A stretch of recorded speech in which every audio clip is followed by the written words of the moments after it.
आप एक ऐसा सब्जेक्ट शुरू करने वाले हैं आज जो इस क्वालिफिकेशन के अलावा भी आपको आगे बहुत सारी जगहों पे काम आए। ठीक है, पूरे चार्टर्ड अकाउंटेंसी में दो ही विंग्स हैं जो मेन विंग्स हैं। एक आपके पास अकाउंटिंग का विंग है, ठीक है जी, और दूसरा विंग आपके पास है फाइनेंशियल मैनेजमेंट का। ठीक है जी, तीसरा विंग हमारे पास लॉ का विंग होता है। कुछ लोग जो है वो लॉ पे काम करते हैं तो लॉयर्स बन जाते हैं, टैक्स लॉयर्स बन जाते हैं।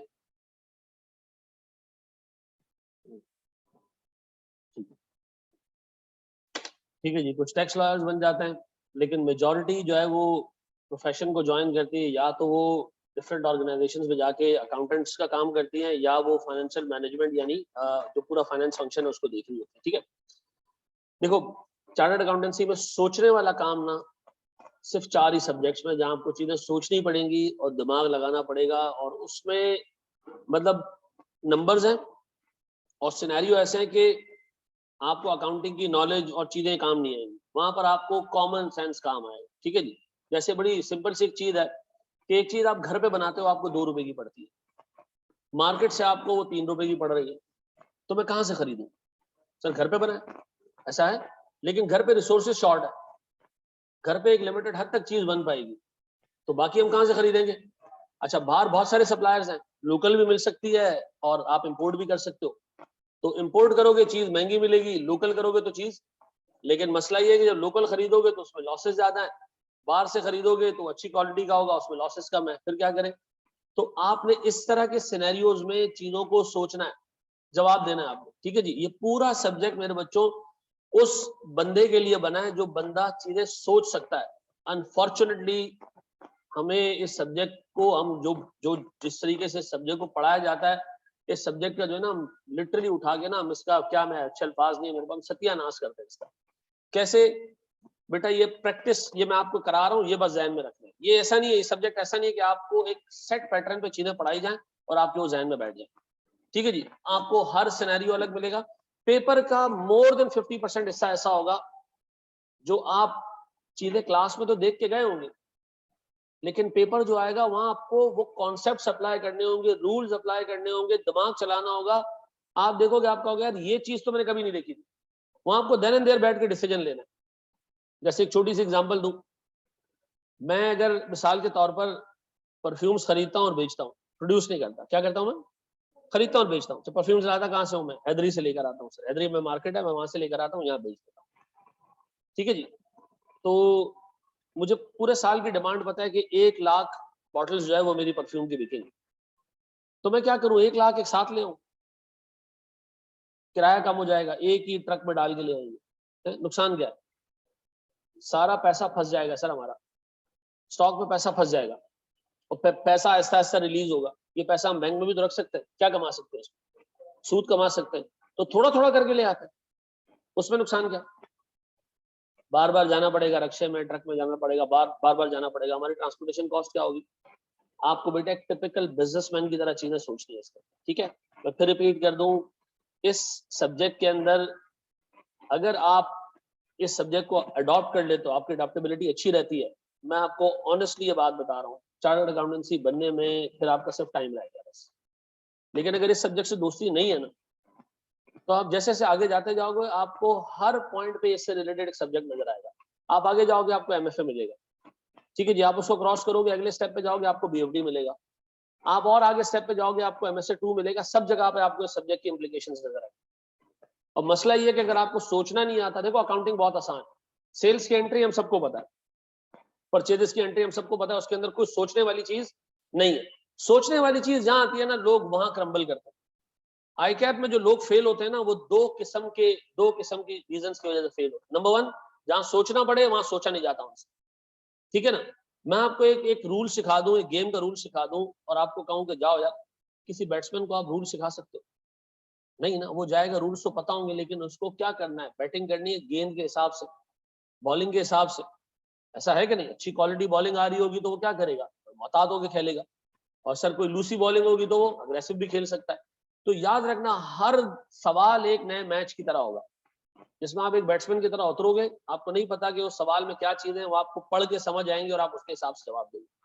तो याद रखना बेटा, अगर इस सब्जेक्ट के साथ दोस्ती है ना, तो मैं आपको ये फैक्ट बता रहा हूँ कि आपके ऊपर चार्टर्ड अकाउंटेंसी से दोस्ती है, ठीक है। आप आराम से पेपर्स निकाल लोगे आगे, अगर आपको सोचना आता है। दूसरा बड़ा मसला जो लोगों को आता है ना सीए के, वो लिखने का मसला आता है। जहाँ ड्राफ्टिंग वाले पेपर्स होते हैं, लॉ है, ठीक है जी, ऑडिट है, ठीक है जी, वहां लोगों से अंग्रेजी नहीं लिखी जाती। अगर आपको अपने अल्फाजों में अंग्रेजी में चीज लिखना आती है, आपको मैं फैक्ट बता रहा हूँ, और आपको जो है वो सोचना आता है, मैथ्स आती है, आपको दिमाग लगाने आता है, कॉस्टिंग, इस प्रोफेशन में सिर्फ मैटर ऑफ टाइम है, आप क्वालिफाई हो गए। वक्त है थोड़ा सा, जो आपको 5 साल लगाने, आप क्वालिफाई हो जाओगे। लेकिन अगर नहीं ऐसे दोस्ती, आज मैं आपको बता रहा हूँ, आप स्ट्रगल करोगे इस पूरे प्रोफेशन, ठीक है। लोग इससे दोस्ती ना करके भी पास हुए, लेकिन बहुत सारा टाइम लगा के पास हुए। मैं पर्सनली जानता हूँ ऐसे लोगों को जिनका ये पेपर छठी अटेम्प्ट में पास हुआ, ठीक है जी। शायद आई कैप में पास्ट में अगर कोई डरावना तरीन सब्जेक्ट रहा है, अभी नहीं, है लास्ट अटेम्प्ट का पेपर बहुत आसान आया इसका, ये मैं बता दूं आपको। लेकिन पास्ट में ये सब्जेक्ट लोगों को डराने के काम आता, तो ये वाला सब्जेक्ट पास है, ये वाला पास है, तो हम समझ सकते हैं कि तुमने कुछ किया, ठीक है जी। तो उसको स्टार्ट करते हैं अल्लाह का नाम लेके। एक छोटी सी प्रेजेंटेशन है। अच्छा, 2 प्री रिक्विजिट्स होंगे हमारी क्लास के। आप लोगों ने एक प्रॉपर रजिस्टर मेंटेन करना है, ठीक है। एक प्रॉपर रजिस्टर मेंटेन करना है। मेरी इल्तिजा और रिक्वेस्ट है आपसे कि देखो चीजों को ऑर्गेनाइज रखना। हमने FAR 1 में तो कोशिश की कि एक वर्कबुक बना दी जाए, ठीक है जी, उसी में सवाल भी हो, उसी में आप जवाब भी लिखे, ताकि टीचर को भी पता चलता रहे कि आप कितना काम कर रहे हो, ठीक है जी। कॉस्टिंग में ये चीज हमने जो है वो नहीं की है, लेकिन मैं आप पे पूरा भरोसा कर रहा हूँ कि आप प्रॉपर रजिस्टर मेंटेन करोगे। जो चीज हम क्लास में पढ़ेंगे, जितना बेहतर तरीके से उसको रजिस्टर में लिखोगे, अगली दफा आपको क्लास का लेक्चर दोबारा सुनने की जरूरत नहीं पड़ेगी, ठीक है जी। अदरवाइज आप इसी में फंसे रहोगे, मुझे बार बार लेक्चर लेना नहीं। आपको ये एम रखना है कि मैं लेक्चर एक दफा लेना, ठीक है जी, उसको प्रॉपरली रिकॉर्ड करना है, मैंने लिखना है उसको, घर जाके मैंने उसको उतना ही टाइम देना है जितना मैंने क्लास में दिया। 1 घंटे की क्लास है, मैं कहता हूँ बहुत अच्छा स्टूडेंट है, आधा टाइम भी दे सकते हो आप। आधा घंटा अगर घर जाके कॉस्टिंग रोज पढ़ते हो ना, आधा पौना घंटा, 40 मिनट 45 मिनट, इस सब्जेक्ट में आप पास हो जाओ। लेकिन कंडीशन ये कि आपने अपना जो दिमाग का अटेंशन का लेवल है ना, वो हाईएस्ट पर रखना, ठीक है जी। इधर उधर दिमाग लेके नहीं जाना, क्योंकि आप अभी आ रहे हो सीधा सीधा PRC से। आप जब भी कैफ में आओगे ना, आपको लगेगा PRC वाज अ जोक, सिवाय एक आध सब्जेक्ट के जिसमें आपको थोड़ी सी मुश्किल हुई हो, मजाक था PRC। CA फाइनल में जाओगे ना, तुम्हें कैफ मजाक लगेगा, यार वो मजाक था, ये फैक्ट है। कैफ का पूरा FAR 2 का सब्जेक्ट, जिसमें 10 टॉपिक्स हैं, कितने टॉपिक्स हैं, 10 या 11 टॉपिक्स हैं FAR 2 में, पूरा सब्जेक्ट फाइनल के एक स्टैंडर्ड के अंदर छुप जाता जाता, और फाइनल में 34 स्टैंडर्ड्स है। फाइनल का सब्जेक्ट मैं पढ़ाता हूँ FFR, यहाँ पर पाकिस्तान में 2-3 ही टीचर जो FFR पढ़ाते हैं, सबसे ज्यादा मार्केट मेरे पास है। 1 साल में लेता हूँ पूरा, और हफ्ते में 4 क्लासेस लेता हूँ, 4-4, 3.5, 3-3 घंटे की, तब जाके वो कोर्स कंप्लीट होता है। तो आपको लगेगा कैफ तो कुछ भी नहीं था, ये आपको थोड़े टाइम में फील होगा PRC कुछ नहीं था, कैफ आपको ऐसा सताएगा। फिर जब आप रियल लाइफ में जाओगे तो आपको पता चलेगा चार्टर्ड अकाउंटेंसी बहुत आसान, लेकिन चले जाओ रियल लाइफ में पहले। चले जी सर, पहले ये मैं बता दूं कि सर ये सब्जेक्ट के ना 2 पार्ट्स है, एक कॉस्ट है, दूसरा मैनेजमेंट है, ठीक है जी। दोनों इसके अंदर कॉस्ट अकाउंटिंग, मैनेजमेंट अकाउंटिंग, दोनों है। ये क्या है जी, कॉस्ट अकाउंटिंग, मैनेजमेंट अकाउंटिंग। मुंशी का काम क्या होता है? मुंशी का काम अकाउंटिंग नहीं होता, मुंशी का काम जो कॉस्ट अकाउंटिंग वाला काम है, मुंशी क्या करता है, कॉस्ट अकाउंटिंग करता है। मिसाल के तौर पर हमने यहाँ एक बंदा रखा हुआ है जिसका पूरा, या पिकनिक में हम जाते हैं, एक क्लास को लेकर पिकनिक पे जाते हैं, पिकनिक खत्म होती है, एक बंदा खर्चा किए जा रहा है, सबको कहा गया है कि जी जब पिकनिक एंड होगी फिर आपसे पैसे लिए जाएंगे, जितने होंगे हम आपसे ले लेंगे। एक बंदा बैठ के रजिस्टर मेंटेन कर रहा है, ये खर्चा हुआ, ये खर्चा हुआ, ये खर्चा हुआ। सोचने की जरूरत है इसमें नहीं, जो हो रहा क्या करते जाओ, लिखते जाओ। ये है कॉस्टिंग, यानी चीजों को रिकॉर्ड करना, चीजों को रिकॉर्ड करना। सर मैनेजमेंट क्या है? डिसीजन लेना। क्या करना? जो आप अकाउंटिंग यहां पढ़ोगे, कॉस्ट एंड मैनेजमेंट अकाउंटिंग, ये पब्लिक के लिए नहीं है, कंपनी के अंदर सेठ के लिए ये काम करने जा रहे हो। किसके लिए?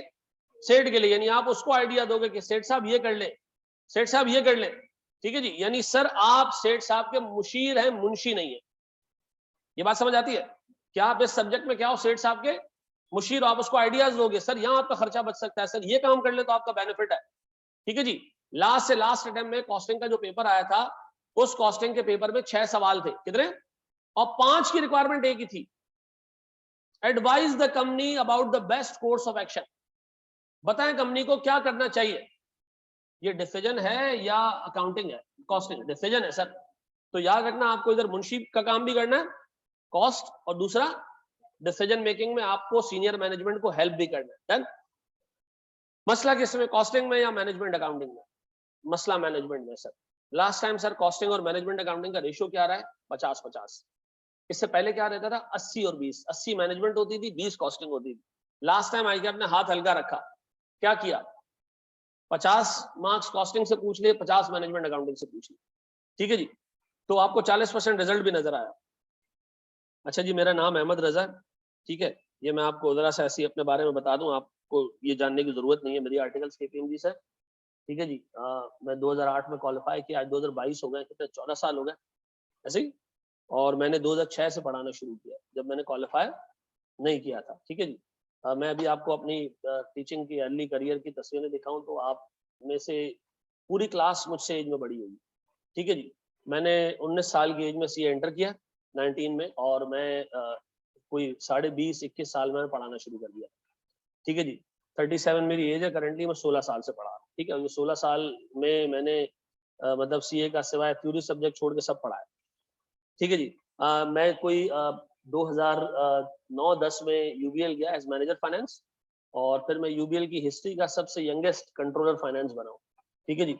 और उसके बाद फिर मैंने आरिफ हबीब ज्वाइन किया एज वाइस प्रेसिडेंट। उस पर फिर मैंने हेड ऑफ ऑपरेशंस लेवल तक गया, लेकिन 1 साल के बाद ही मैंने इसको भी छोड़ दिया, क्योंकि इससे ज़्यादा अच्छी पोजीशन मुझे ऑफर हो रही थी पिकिंग बैंक में as CFO and company secretary. तो मैं ICAP का वो मेंबर हूँ जिसको म्यूचुअल फंड इंडस्ट्री में, फाइनेंस इंडस्ट्री में सबसे यंगेस्ट CFO होने का एजाज हासिल है।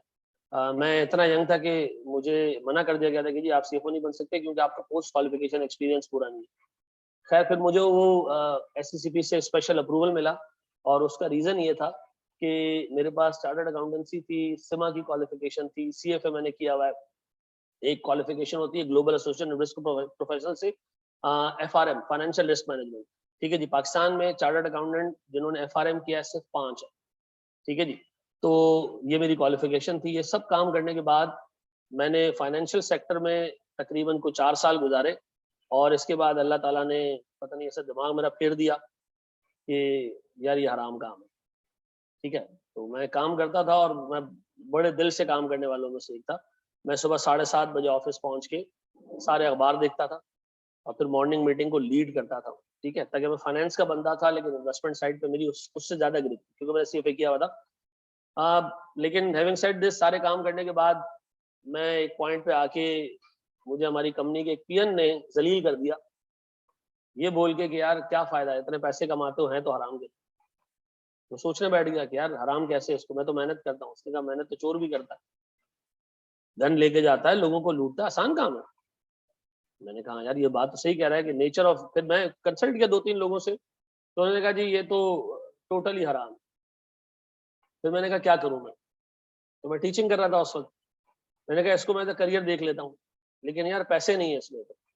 तो टीचिंग से कमाता था 1,00,000-1.25 लाख रुपए, और मैं 24 साल की एज में कोई 4-4.5 लाख रुपए कमा रहा था अपनी कंपनी से। तो मैं सोचा कि मैं क्या करूं, ठीक है ना। तो फिर मैंने अल्लाह का नाम लिया, मैंने कहा टीचिंग करते हैं, छोड़ दो। बहुत स्ट्रगल किया मैंने शुरू में, स्ट्रगल इन द सेंस ये कि डिफरेंट इंस्टीट्यूट्स में पढ़ाया। आपको पता है ना चार्टर्ड अकाउंटेंसी की मार्केट किस तरह की है। आप अभी फेसबुक पे देख लें कि फेक आईडी से लोगों को गालियां पड़ रही होती हैं, पता नहीं क्या, हमने बहुत सुनी। लेकिन अल्लाह का शुक्र है हमने किसी को नहीं दी, तो अल्लाह ने आज इनाम भी ऐसा दिया है कि इस वक्त पाकिस्तान में सबसे ज्यादा स्टूडेंट्स मैं पढ़ाता हूँ। मैं कोई 8 सब्जेक्ट्स पढ़ाता हूँ, और सबसे ज्यादा CA के स्टूडेंट्स मैं पढ़ाता हूँ। करंटली पाकिस्तान में जितने क्वालिफाइड चार्टर्ड अकाउंटेंट्स हैं, 5,000 नंबर के आगे मेजोरिटी मेरे स्टूडेंट्स हैं। ठीक है। 16 साल में अल्लाह का शुक्र है कोई 3,500-4 हजार क्वालिफाइड चार्टर्ड अकाउंटेंट्स पढ़ाए। ठीक है जी। कम से कम मरते वक्त तो मुझे ये एक सुकून रहेगा कि मैंने लोगों की जिंदगी में कुछ वैल्यू ऐड की है। ठीक है जी। तो आपके साथ भी इंशाल्लाह अच्छा साथ रहेगा। सर अब बात करते हैं जरा हम पेपर पे। देखिए ये कॉस्टिंग का ना एक ही पेपर है, आगे सारे पेपर मैनेजमेंट अकाउंटिंग से। ठीक है, ये कॉस्टिंग का एक ही पेपर है एंटायर सिलेबस में। इससे पहले 2 पेपर होते थे, एक होता था सीए फाइनल में, वो खत्म कर दिया मैंने, ठीक है। Considered as one of the most difficult papers except the last attempt paper, ठीक है। लास्ट अटेम्प्ट का पेपर मजाक था। लास्ट अटेम्प्ट का पेपर जब हम जैसे कोई टॉपिक शुरू करेंगे ना, तो मैं पहला सवाल जो कराऊंगा ना उसका वैसे सवाल थे, ठीक है जी। इसके बावजूद बगैरत फेल हुए, इसके बावजूद लास्ट टाइम पेपर में फेल होने के लिए स्टेमिना चाहिए था।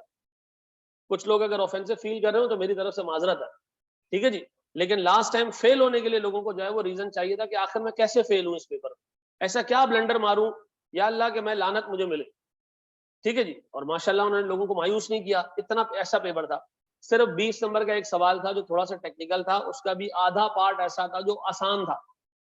लोगों ने उस 20 नंबर के सवाल को हाथ ही नहीं लगाया, खोला ही नहीं उसको। सबसे बड़ा मसला लोगों को पेश आया, 20-20, 25-25 मार्क्स छूटे लोगों को। क्यों? आदत ही नहीं एग्जाम देने की, क्विज देने की आदत ही नहीं है। लास्ट अभी जो हमारा रेगुलर बैच चल रहा है, हमारे पास 784 स्टूडेंट्स हैं। इस बैच के अलावा इससे पहले 784 स्टूडेंट्स हैं। मैंने लास्ट वीक क्विज दिया है, 170 लोगों ने क्विज दिया। ऑनलाइन क्विज होता है यार, आराम से आप दे सकते हो, नहीं देते लोग। मुझे खुद एक बात बताओ, आप अनटेस्टेड जा रहे हो, आपका बीटा वर्जन जा रहा है पेपर देने के लिए, आप पहली दफा टेस्ट हो रहे हो, पेपर में जाके आप क्या करोगे यार? आपको चीजें आती भी हैं, आप टाइम का बेड़ा गर्क करके आओगे, आपको टेक्निक नहीं आती है कि मुझे लिमिटेड टाइम में काम कैसे करना। देखो मेरी इल्तिजा यार, इस टाइम स्पैन में कैफ 1 2 3 फर्स्ट अटेम्प्ट, ठीक है, 80% चांसेस होते हैं कि आप इस प्रोफेशन से बाहर जाओगे, ये मैं आपको बता रहा हूँ। फेल हो गए ना, 2 दफा फेल हुए ना, बाहर निकल जाओगे, छोड़ दोगे प्रोफेशन। लोग छोड़ देते हैं, इस स्टेज से गुजर गए ना, आगे गए ना। मैं आपको बता रहा हूं, अगर 100 लोग आगे जाते हैं, 80 चार्टर्ड अकाउंटेंट बन के निकलते। At some point in time eventually वो चार्टर्ड अकाउंटेंट बन जाते हैं। सबसे बड़ा ड्रॉप आउट चार्टर्ड अकाउंटेंसी में शुरू में, कैफ के शुरू के 3 पेपर में लोग फेल होते हैं, एक दफा, दूसरी दफा, देन दे डिसाइड किया हमने अपने 1.5 साल जाया कर दिए, चलो यार किसी और क्वालिफिकेशन मूव ऑन हो जाते हैं, एसीसी चले जाते हैं। और मैं आपको बताऊं, अगर आप चार्टर्ड अकाउंटेंट नहीं हो, आपने एसी से किया है, आप चार्टर्ड अकाउंटेंट के रिपोर्टी को रिपोर्ट करोगे। रिपोर्टी को रिपोर्ट करने का मतलब समझते हो? आप हो, आपके ऊपर एक और बंदा है, उसके ऊपर चार्टर्ड अकाउंटेंट बैठा हो। एक सेकंड और थर्ड फिडल का रोल अगर जिंदगी में प्ले नहीं करना है ना, आपने ये टाइम मेरे बच्चों सही से यूटिलाइज कर, ठीक है जी। आज आपके पास वक्त है, ऑनेस्टली मैं आपको बता रहा हूं, वक्त है आपके पास, आप ईमानदारी से अपने आप को अप्लाई करें। कल 2 महीने बाद आपके पास वक्त नहीं होगा, आप अप्लाई करना भी चाहोगे ना, रिजल्ट नहीं निकलेगा। मेजॉरिटी जो लोग फेल हुए हैं, आप उनसे एक चीज पूछो, सर टाइम जाया किया? टाइम जाया किया शुरू में, एंड में आए बेड़ा गर्क कर दिया, ठीक है जी। टाइम जाया किया शुरू में, एंड में आए सर नहीं कवर कर पाए, एंड में नहीं कवर कर पाया। और दूसरा है, मेरी सबसे बड़ी बीमारी है, मैं पेस से चलता हूँ। पेस का मतलब ये है कि मैं कोर्स को इक्वली डिस्ट्रीब्यूट करता हूँ। ये नहीं कि शुरू में आराम आराम से और एंड में आगे फिर जो है ना वो बम फाड़ दिया, ये नहीं होगा, ठीक है ना। शुरू में आपको स्ट्रगल करनी पड़ेगी मेरे साथ, ठीक है जी। वीक की 5 क्लासें होती है मेरी, ठीक है, 5 क्लासेज अ वीक। ऐसा भी होता है कि मैं 6ठी क्लास भी लगा देता हूँ, ठीक है जी। तो थोड़ा साथ चलना है मेरे, FAR 1 में भी, कॉस्टिंग में भी, इन दोनों की मैं आपको बात बता रहा हूँ, ठीक है जी। Sir one must be good at numbers, number से दोस्ती होनी चाहिए। नंबर्स का मतलब मैथ्स, मैथ्स का मतलब कैलकुलस, इंटीग्रेशन नहीं, नहीं नहीं नहीं नहीं। क्या चीज? Simple percentage. 40 का 10% कितना होता है? 4 किस चीज का 10% है? बस ये आना चाहिए। यही नहीं आता लोगों को, यही नहीं आता। हाँ जी, अगर मैं कॉस्ट में प्रॉफिट ऐड कर दूं, एक चीज मैंने बनाई 10 रुपए की, मैं उसमें 2 रुपए का प्रॉफिट ऐड कर दूं, क्या बन जाएगा? सेलिंग प्राइस बन जाएगा। ये बेसिक चीजें लोगों को याद नहीं आ रही होती। कर लोगे ना इतना तो बाकी मेरा काम। सर रिजल्ट्स इसमें ऐड कर दो, करंट रिजल्ट भी 40% रिजल्ट है। करंट रिजल्ट 40% है। आप देखो इसमें बुरा तरीन रिजल्ट भी आया ना, तो सितंबर 2020 का आया 20%, ये आया, ये रिजल्ट भी आया, ठीक है जी। मैं आपको एक इंटरेस्टिंग रिजल्ट बताता हूँ, ये वाला मार्च 2020 का। मार्च 2020 में मैंने सीए फाइनल के 2 सवाल क्लास में कराए थे। मैंने कराए थे कोई 70-80 सवाल सीए फाइनल के, उससे कैफ में 2 सवाल उसमें से पूछ लिए। वो सवाल तुक्के में ऐसे आ गए जो बच्चे क्लास से करके गए थे। रिजल्ट हो गया 48%, क्योंकि पाकिस्तान में एक 25 से 30% कॉस्टिंग की मार्केट इंटायर पाकिस्तान की हमारे पास होती है। रिजल्ट चेंज हो गया। अच्छा, बाकी लोगों ने भी कराए होंगे, जो बाकी के टीचर्स हैं, कुछ ने कराए होंगे, कुछ नहीं कराए होंगे, कुछ हमारे यहाँ सिर्फ लोकल पास पेपर्स कराते, 1 इंच आगे नहीं बढ़ते, नहीं होगा पास, में आपको बता दूं।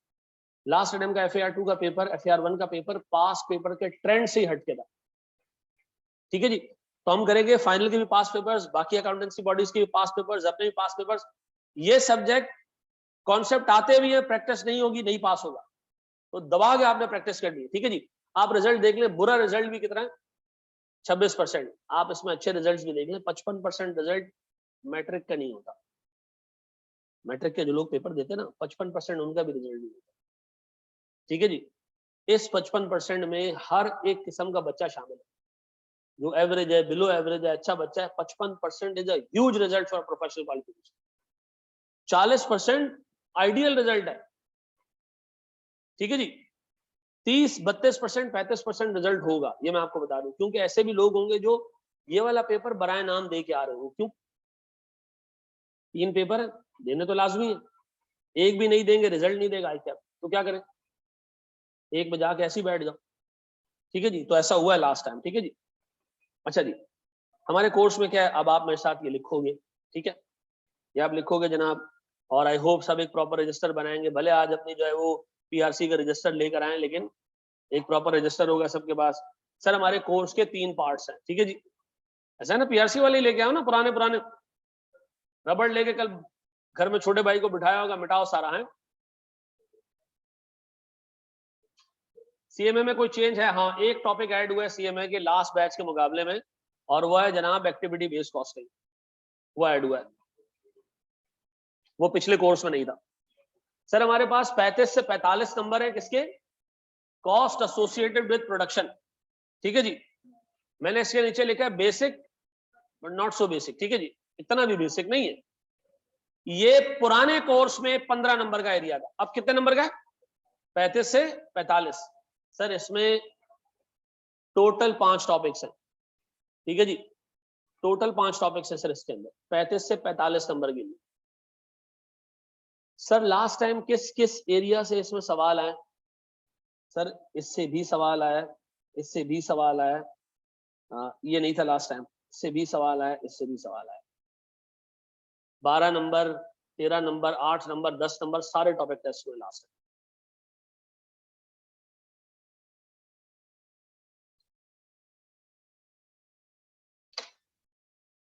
लिखते जा रहे हो ना?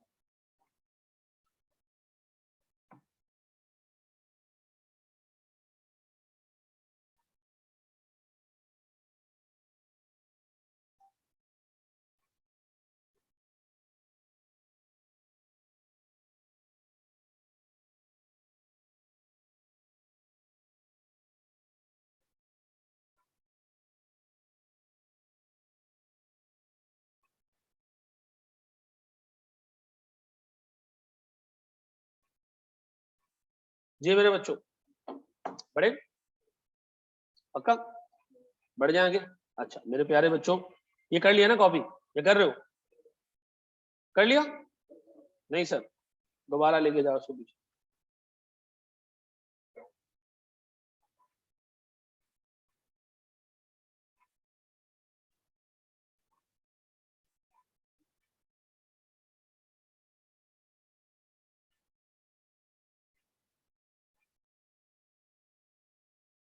बढ़े आगे।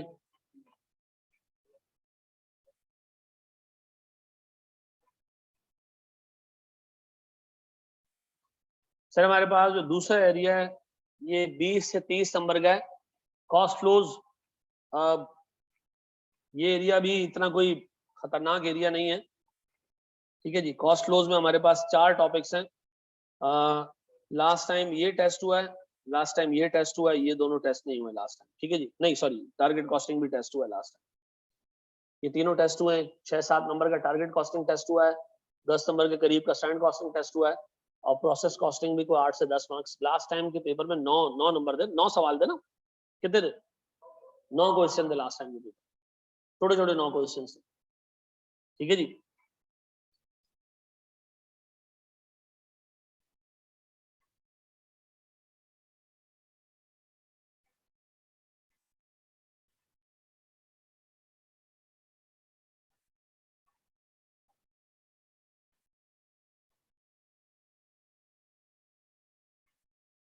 बढ़े आगे। तो हमारे ये एरिया कितने मार्क्स से? 20 से 30। और पहले वाले कितने का था? 35 से 45। आखिरी एरिया 30 से 40। ये है कोर मैनेजमेंट अकाउंटिंग का एरिया। इसमें 3 ही टॉपिक्स हैं, ब्रेक इवन, डिसीजन मेकिंग और ईओपी। ठीक है, लास्ट टाइम इन तीनों से ही सवाल आया। 20 नंबर का सवाल इससे आया, 15 नंबर का इससे आया, 8 नंबर का। हाँ,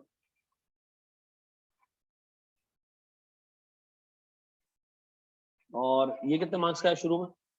पहला सवाल ये भी 8 नंबर का। तो कोई 8, 20 और 8 कितने हो गया? कोई 36 मार्क्स हो गए।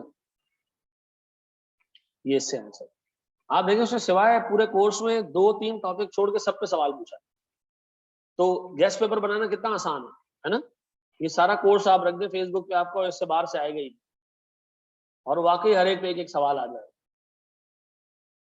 तो बहुत जबरदस्त काम किया यार। पहले होते थे 6 सवाल पेपर में, 14-15 टॉपिक होते थे, 6 सवाल होते थे। वो बड़ा अजीब सा मामला था। ये अच्छा यार, छोटे छोटे क्वेश्चन है, एक आपको नहीं भी आता, आपका मैक्सिमम लॉस 7 से 8 मार्क्स है। ठीक है ना? सीवीपी 10 नंबर का आया था बच्चा ने।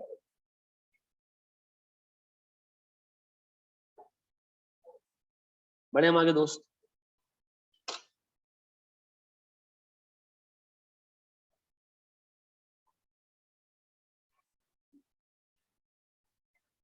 बढ़ जाए।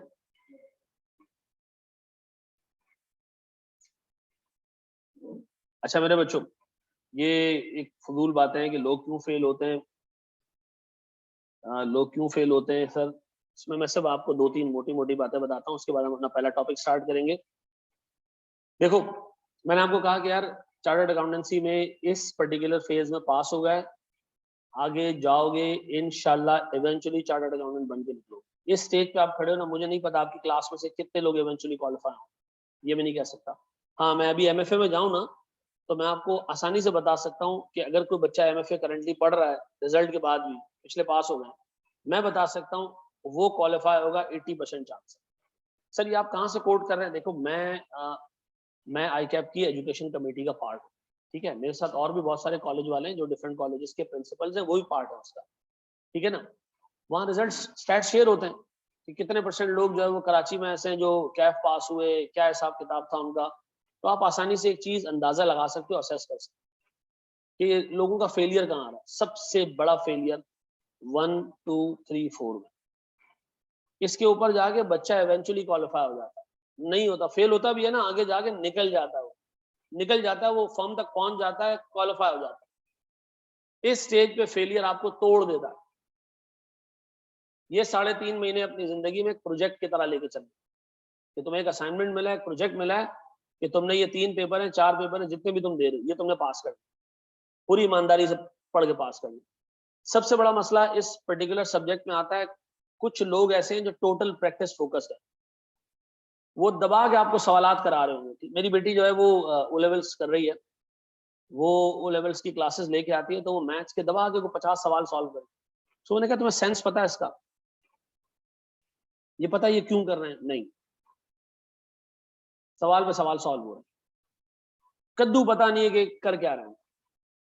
उसको फिर मैंने आपको बताया भी होगा रेगुलर क्लासेस में कि मैंने उसको जेसन गिब्सन के, जो यूके में यूएसए में वो है मैथमेटिशियन है, उसकी क्लासेस दिलवाई इसको लॉजिक तो समझ आए कि कर क्या रही है ये। हमारे टाइम पे हम मैट्रिसेस पढ़ते थे, तो मैंने अपने टीचर से पूछा, सर ये जो मैट्रिसेस हैं, ये जो ऐसे ऐड होते हैं, ये ऐड होते हैं सर, ये कहाँ इस्तेमाल होते हैं? उसने कहा पेट्रोल पंप पे इस्तेमाल होते हैं, 4 पंप हैं आपके।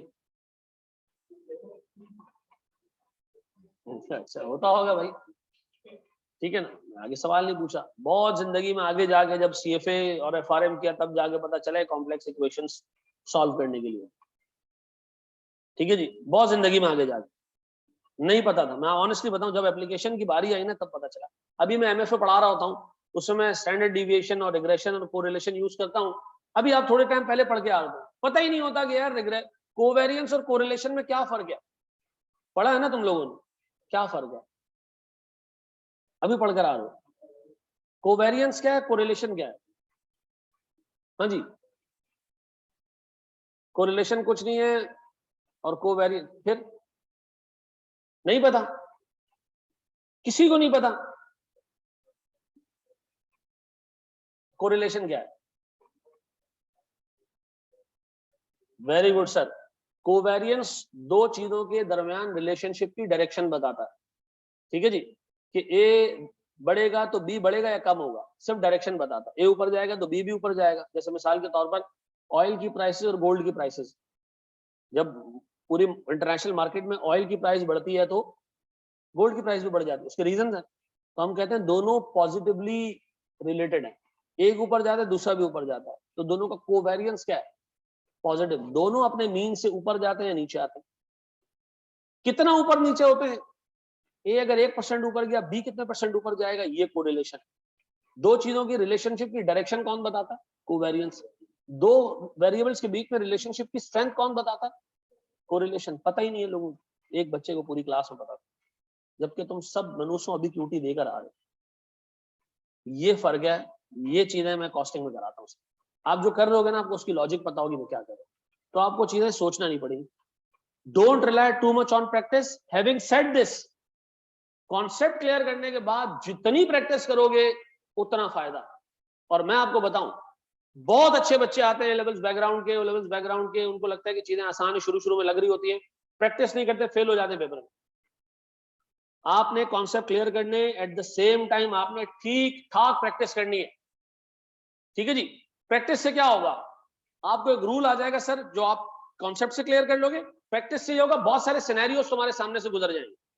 पेपर में जो सवाल आएगा वो इन्हीं सिनेरियोज में से कोई एक मिलता जुलता सिनेरियो होगा। देखो मैं आपको फिर बता दूं, कॉस्टिंग का पेपर बड़ा अजीब होता है। कुछ बच्चे कॉस्टिंग के पेपर में अगले 15 मिनट में ना पेन यूं रख के बैठ जाते हैं, उनको समझ ही नहीं आ रहा होता कि सवाल शुरू कहां से करूं। ये मैं आपको फैक्ट बता रहा हूँ। जिसकी इस सब्जेक्ट से दोस्ती हो गई, जिंदगी आसान है। एक और इलाज लोग इसका करते हैं, डेफर करते हैं, अगली अटेम्प्ट में दे देंगे। डेफर करने से कुछ नहीं होगा, इसको पास किए बगैर कैफ पास नहीं होगा, ठीक है जी। इसको पास किए बगैर आप एमएफए भी ढंग से नहीं पढ़ सकते, ये मैं आपको बता दूं, ठीक है। अच्छा जी, दूसरी चीज, wasting too much time on areas that carry lesser marks. आपने देखा ना, दरमियान में एक पैच था जो 20 से 30 मार्क्स का था, कॉस्ट लॉस, उसमें 4 टॉपिक्स हैं, अच्छा खासा टाइम खाएंगे वो। ऊपर के 35 और आखिरी के 30, ये ऐसे एरिया है जिसको आपने अगर अच्छा ग्रिप कर लिया, दरमियान में आपकी रीजनेबल प्रैक्टिस भी हुई तो आप पेपर निकाल लेंगे। तो आपने देखना है यार, स्मार्ट स्टडीज करनी है। स्मार्ट स्टडीज का मतलब जहां मार्क्स ज्यादा है वहां मेहनत भी उसके हिसाब से होनी चाहिए, ठीक है जी। सर रट्टा नहीं मारना आपने, फंक्शंस का रट्टा नहीं मारना। अभी इसमें इस पूरे कोर्स में 50 के करीब फंक्शंस आप देखोगे, फॉर्मूला आप देखोगे। अगर आपने फॉर्मूला याद करने की कोशिश की तबाह हो जाओगे, ये मैं आपको आज बता दूं। फॉर्मूला याद करना नहीं है, फॉर्मूला अप्लाई करना आना चाहिए, ठीक है, पक्का जी। सर फिर हमारे पास, हम सिर्फ पास पेपर्स तक नहीं रुकेंगे, हम जो है वो सीए फाइनल के पास पेपर्स भी करेंगे। हमारा एक अपना डेजिग्नेटेड मैनुअल है पूरा, बस वो मैनुअल तुमने पूरा कर लिया, समझ के पूरा कर लिया, किसी का बाप भी तुम्हें फेल नहीं कर सकता, अनलेस के तुम्हारे साथ माँ की बदुआ हो, ठीक है जी। माँ की बदुआ आपने ली हो, जलील हुए हो आप माँ के साथ जो है बदतमीजी करते हो, जब आपको कहती है दही ले आओ तो आप नहीं लाते हो, खुद चादर उठा के ले आती है, ठीक है जी, तो आप जलील होने वाले हो। ये मैं आपको बता दूं, मैं मजाक नहीं कर रहा, ये प्रोफेशन में मैंने लोगों को जलील होते हुए देखा है, सिर्फ इस वजह से कि नाफरमान लोग। ये मेरा अपना अकीदा ही, ठीक है, कि माँ बाप राजी तो अल्लाह राजी, ठीक है जी। और माँ बाप में तीन बाप हैं एक इंसान के, कौन कौन से? अल्लाह के नबी की हदीस है कि एक इंसान के 3 बाप होते हैं, कौन से? एक उसका अपना बाप, एक फादर इन लॉ और तीसरा उस्ताद, ठीक है जी। हाँ, फादर इन लॉ पे ज्यादा फोकस है तुम्हारा, है? अच्छा जी। सर हमारा अपना मैनुअल है, प्लस हमारा एक जबरदस्त सेटअप है। ये तो ऐसी बात है, ठीक है जी। सर हमारा एक ना जबरदस्त सेटअप है, वो क्या है वो भी मैं आपसे डिस्कस कर लेता हूँ प्यारे बच्चों। वो सेटअप यह है,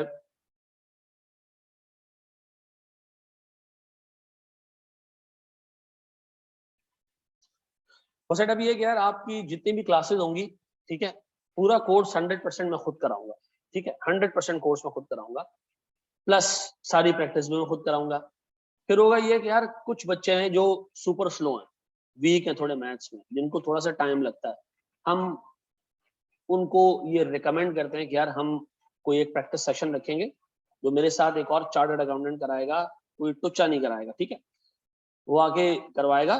वो प्रैक्टिस सेशन ऑप्शनल है, वो बंदा वो प्रैक्टिस सेशन ले जिसको ये लगता है कि उसकी मैथ्स वीक है, उसको चीजें लेट समझ आती हैं, वो प्रैक्टिस सेशन वो बंदा लेगा, ठीक है। मेरे साथ मेरे वो हैं, दोस्त हैं, वो भी चार्टर्ड अकाउंटेंट है, इससे क्वालिफाइड है, काशिफ। वो आपको प्रैक्टिस कराएंगे उन बच्चों को जिनको थोड़ा सा लेट समझ आता है, ठीक है जी। और कोई इसमें छोटी बात नहीं है, ठीक है जी। मैं शायद जो है वो नंबर्स में बहुत अच्छा हूँ, तो मैं इसलिए सारे नंबर्स वाले सब्जेक्ट पढ़ाता हूँ। लेकिन अगर तुम मुझसे कहोगे कि मैं तुम्हें जो है वो आईटी पढ़ाऊं, मैं तुम्हें इकोनॉमिक्स पढ़ाऊं, तो I will be the worst teacher, ठीक है जी। मुझसे जो कोर मतलब बेसलाइन थ्योरी वो नहीं पढ़ाई जाती, मैं लोगों को रट्टा नहीं लगवा सकता, ठीक है जी। तो अगर आप में से क्लास में बहुत बच्चे ऐसे हैं जिनकी मैथ्स वीक होगी लेकिन वो थ्योरी में बहुत अच्छे होंगे, तो इसका मतलब ये नहीं कि वो कोई कम इंसान है, ठीक है जी। हमारा बैकग्राउंड बहुत मैटर करता है कि हम किस बैकग्राउंड से आ रहे हैं। बहुत सारे बच्चे जो है वो पीले स्कूल से आ रहे होंगे, मैं पीले स्कूल से आया हूँ, मुझे बहुत स्ट्रगल करना पड़ी शुरू, लेकिन मैंने मेहनत की, ओवरकम हो गई। तो सर जिस बंदे का बैकग्राउंड थोड़ा सा कम है, उसका एक ही इलाज है, वो क्या है, अपने तौर पे मेहनत करेगा, ठीक है जी। मैं साथ में एक बंदा लगाऊंगा, वो आपके सवालात का जवाब देगा 24 घंटे। ग्रुप पे आप सवाल पूछोगे, मैं भी जवाब दूंगा, काशिफ भी जवाब देगा, पर्सनल मैसेज पे भी आप सवाल पूछ सकते हो, टीचर आपके लिए 24 घंटे अवेलेबल है। बस आपने एक चीज इंश्योर करनी है, क्या, गैरत, आपने पढ़ना है, ठीक है जी। सब चीजें आपके मुंह तक ले आए, आप ना पढ़ो, कुछ नहीं होगा। एक बंदे ने अल्लाह ताला से वो की कि भाई मैं देखना चाहता हूँ अल्लाह कि तू वाकई इंसान को पालता है, बचाता है या नहीं बचाता। इलाके में सैलाब आने वाला था, उसने अल्लाह से कहा भाई मैं देख रहा हूँ आप मुझे कैसे बचाते। तो लोगों ने कहा भाग भाई सैलाब आ रहा है, कहता नहीं अल्लाह बचाएगा। अब बैठ गया, वो पहाड़ की चोटी में बैठा हुआ, इलाके में पानी भर गया, सैलाब आ गया, तो लोग कह रहे हैं भाग जा, नहीं अल्लाह बचाएगा। चोटी तक पानी चला गया, अभी भाग जा, कश्ती ले आते हैं तेरे लिए, नहीं अल्लाह बचाएगा। यहां तक डूब गया, ऊपर से हेलीकॉप्टर आ गया, अब आ जा, नहीं अल्लाह बचाएगा। डूब गया, मर गया, पहुंच गया ऊपर, तो अल्लाह आपने बचाया ही नहीं। अल्लाह ने कहा जो तुम्हारे लिए लोग आ रहे थे ये तुम्हारा बाप भेज रहा था। जगह जगह मैं तुम्हारी हेल्प करना चाह रहा हूँ, तुम हेल्प ही नहीं कर, हाथ ही नहीं पकड़ रहा, ठीक है जी। Same is the case with our studies. Class आपको पढ़ाओ, आपको रेगुलर क्लासेस दो, रेगुलर के बाद आप चाहो तो आपको ऑप्शनल प्रैक्टिस क्लासेस भी दी जाएं, रिकॉर्डेड लेक्चर भी अवेलेबल हैं, ग्रुप पे भी टीचर जवाब दिए जा रहे हैं, एंड में वर्कशॉप्स भी हो रही हैं। आप टाइट वाले बगैरत बन के बैठे, मैं नहीं पढ़ूंगा, या अल्लाह तूने पास कराना, तो फिर अल्लाह तुम्हें कहेगा कि यार इतने सारे लोग भेजे थे, तूने क्या किया, ठीक है जी। बचाएगा अल्लाह, लेकिन हरकत तुमने करनी है, ऐसा है कि नहीं है। तो हजरत ईसा अलैहिस्सलाम जब क़यामत के करीब आएंगे ना, तो उनको दो फरिश्ते उठाएंगे, लेके आएंगे कहाँ तक, जो बैतुल मुकद्दस है उसकी मस्जिद के मेंबर के ऊपर लाके, जो जो मीनार है उस पर लाके उनको छोड़ देंगे। वो कहेंगे सीढ़ी लेके आओ, मैंने उतरना है नीचे। तो लोग हंसेंगे उन पे कि कैसा पैगंबर है, सीढ़ी मांग रहा है, आसमान से नीचे उतर आया, यहाँ से सीढ़ी मांग रहा है। तो वो कहेंगे यार ये असबाब की दुनिया, दुनिया किसकी है, असबाब के, you have to do something to get something, ठीक है ना। अल्लाह उस पैगंबर का भी, अल्लाह हमसे बहुत मतलब बड़े इंसान है हज़रत ईसा अलैहिस्सलाम, आम इंसान जो है वो सारे मिल जाए तो पैगंबर के जूते की मिट्टी के बराबर भी नहीं बन सकते, लेकिन उनको भी किस चीज की जरूरत पड़ रही है, सीढ़ी की। क्यों, बाप की दुनिया भाई। तो भाई आपने काम करना है, ये सोच के बैठ गए कि अल्लाह ने नसीब में लिखा हुआ तो मैं पास हो जाऊंगा। नसीब अल्लाह ने आपकी मेहनत से जोड़ा होता है, नसीब के कई सारे आउटकम्स होते हैं, आप पिक करते हो अपना नसीब खुद। मैं ये वाला आउटकम पिक कर रहा हूँ, अल्लाह जलील होने वाला, जूते खाऊंगा अल्लाह, मर्जी आपकी अपनी, ठीक है जी। सर हम पहला टॉपिक शुरू कर रहे हैं, और पहले हम बिल्कुल बेसिक चीजें पढ़ेंगे, और जहां आपको समझ नहीं आए वहां आप जो है वो मुझे रोकोगे। चलो हम अपना ऐद करते हैं, पहले दिन हम एक ऐद करते हैं, ठीक है जी। मेरे साथ साथ आप बोलोगे, मैं अल्लाह को हाजिर नाजिर जान के ये ऐद करता हूं, जब भी मुझे कुछ समझ नहीं आएगा मैं अपने टीचर से पूछूंगा, मैं बिला झिझक पूछूंगा, और अगर मैं ऐसा ना करूं तो या अल्लाह मैं आपकी लानत का मुस्तहिक हूं, या अल्लाह मैं आपकी लानत का मुस्तहिक हूं, या बोलो बोलो बोलो, या अल्लाह मैं आपकी लानत का मुस्तहिक हूं, ऐसा है? हाँ वेरी गुड। अभी आज जिन्होंने नहीं बोला, क्या चीज उल्टा क्या बोला तुमने? टीचर लानत का मुस्तहिक है। ऐसा नहीं करना यार। चलो जी, बोर्ड पे देखो दोस्त, एक छोटा सा हिसाब किताब हम लेके चलते हैं। सर सुने, आप पढ़ने जा रहे हो कॉस्ट अकाउंटिंग, तो सबसे पहले हम डिस्कस करते हैं कॉस्ट। इस चीज को, अच्छा कॉस्ट है क्या? आसान भाषा में अगर हम उसको एक्सप्लेन करें, कॉस्ट किसी भी चीज को प्रोड्यूस करने पे जो खर्चा होता है वो कॉस्ट है, ठीक है जी। किसी भी एक्टिविटी पे जो खर्चा किया जाए उसको हम कॉस्ट कहते हैं, ठीक है जी। मिसाल के तौर पर एआरटीटी ने अभी पिकनिक पे लेके जाना है आप लोग, ठीक है जी, थोड़े टाइम में अभी पिकनिक अनाउंस कर देंगे, रिजल्ट आया, सब हिला जुला हुआ है, जलजला आया, अभी थोड़ा सा चीजें स्ट्रीमलाइन होने दो, तो हम लेके जाएंगे आपको पिकनिक। तो पिकनिक की जो पूरी एक्टिविटी है, इसकी जितने खर्चे होंगे वो एक बंदा क्या करेगा, लिखेगा अपने पास। हम क्या करेंगे, इससे क्या जमा की, सारी की सारी कॉस्ट, किसके लिए, एक एक्टिविटी के लिए। ऐसा कोई पूछे पिकनिक की टोटल कॉस्ट क्या है, हम कहेंगे जी 6 लाख रुपए, ऐसा। तो कॉस्ट का मतलब क्या है, किसी एक्टिविटी के लिए, किसी प्रोडक्ट के लिए सारे खर्चे को जमा करके बताना क्या है जनाब, कॉस्ट है, ये कॉस्ट है। अब मुझे एक बात बताओ सर, इस पानी की बोतल की क्या कॉस्ट होगी? हम कहेंगे जी इस पे, ये प्लास्टिक की बोतल है, अंदर पानी है, सब कुछ मिला के 20 रुपए की बनी, इस पे मटेरियल लगा है, मजदूरों ने काम किया है, मशीनें यूज हुई हैं, टोटल खर्चा है इसके ऊपर कितने का, 20 रुपए का, ये कॉस्ट है। ये बात समझ आती है? सर कॉस्ट के दो टाइप्स है। याद रखना, जो मैं भी यहाँ लिखने जा रहा हूँ ना, आपने ये कॉपी करना है मेरे कहने के बाद। जब मैं आपको कहूंगा कॉपी करना है तब आपने करना है। ये चीज पेपर में नहीं आएगी, पेपर में कभी भी नहीं आएगी कि वो आपसे कहे कॉस्ट की डेफिनेशन बताओ। तो आपने इसको समझना है, रट्टा नहीं मारना है इसका, ठीक है जी। हाँ जी सर, कॉस्ट दो टाइप की है, ठीक है जी। कॉस्ट की क्लासिफिकेशन दो टाइप की, एक है कॉस्ट नेचर के हिसाब से और एक कॉस्ट है बिहेवियर के हिसाब से। मुझे पहले इसको एक्सप्लेन करने देना अच्छे तरीके से ताकि समझ आ जाए, ठीक है जी। नेचर के हिसाब से कॉस्ट 3 टाइप की है या 2 टाइप की है, मैन्युफैक्चरिंग और नॉन मैन्युफैक्चरिंग। एक एक को एक्सप्लेन करूंगा, सुकून से सुनना। मैन्युफैक्चरिंग कॉस्ट में 3 ही चीजें आती है, डायरेक्ट मटेरियल, एक एक को एक्सप्लेन करूंगा, डायरेक्ट लेबर और manufacturing overheads. Manufacturing non manufacturing में 2 चीजें आती हैं, सेलिंग ओवरहेड्स और एडमिन ओवरहेड्स। ऐसा, ये किसके हिसाब से, नेचर के हिसाब से, मैन्युफैक्चरिंग नॉन मैन्युफैक्चरिंग। और मैन्युफैक्चरिंग में direct material, direct labour, manufacturing overheads. Non manufacturing में सेलिंग और एडमिन, ठीक है जी। बिहेवियर के हिसाब से कॉस्ट 2 टाइप की होती है, वेरिएबल और फिक्स्ड, ठीक है जी। आप इसमें बाकी सब क्लासेस बना सकते हो, पता नहीं क्या कुछ, ठीक है जी। याद रहेगा सर, मैंने भी कुछ नहीं समझाया, आपके सामने सिर्फ एक चार्ट बनाया, एक लफ्ज मैंने आपको नहीं समझाया, ठीक है। अब आओ जरा बात करते हैं, लिखेगा नहीं कोई भी। एक कंपनी में घुसोगे ना, आपको 3 फंक्शंस नजर आएंगे। एक नजर आएगी उसकी फैक्ट्री, मैं बात कर रहा हूँ एक मैन्युफैक्चरिंग कंपनी, ठीक है। फैक्ट्री के बराबर में एक होगा उसका सर सेलिंग डिपार्टमेंट, ठीक है जी, सेल्स डिपार्टमेंट जिसको आप कहते हो, ठीक है। एक होगा एडमिन डिपार्टमेंट, ठीक है जी। और जो सुनना, मुझे बताओ गुड्स कहाँ मैन्युफैक्चर होती है, फैक्ट्री में। फैक्ट्री में जब गुड्स कंप्लीट हो जाती है, हम बेचने का टास्क देते हैं किसको, भाई सेलिंग वालों, आप इसको बेच के दे दो, ठीक है जी। वो बेच के दे देते हैं, पैसे रिकवर करना, उसका हिसाब किताब रखना, पूरी कंपनी के लीगल कंप्लायंसेस क्या होती है, टैक्स पे करना है हमने, अकाउंटिंग करनी है, ऑडिट करवाना है, ठीक है जी। ये सारे काम कौन करेगा, एडमिन वाला। ऐसा, मुझे बताओ सबसे यूजफुल फंक्शन कौन सा है इसमें, फैक्ट्री है जहां गुड्स प्रोड्यूस होंगी, उसके बाद उसका दूसरा फंक्शन, तीसरा फंक्शन, एडमिन का फंक्शन कमा के कुछ नहीं देता, लेकिन सर ये जरूरी है काम करने के लिए, ये जरूरी है काम करने, कमा के कुछ नहीं देगा। ये बात समझ आती है, ये कमा के कुछ नहीं देगा, सिर्फ क्या करना है इसने, काम करने, ऑडिट करवाना है। ऑडिट क्या होता है?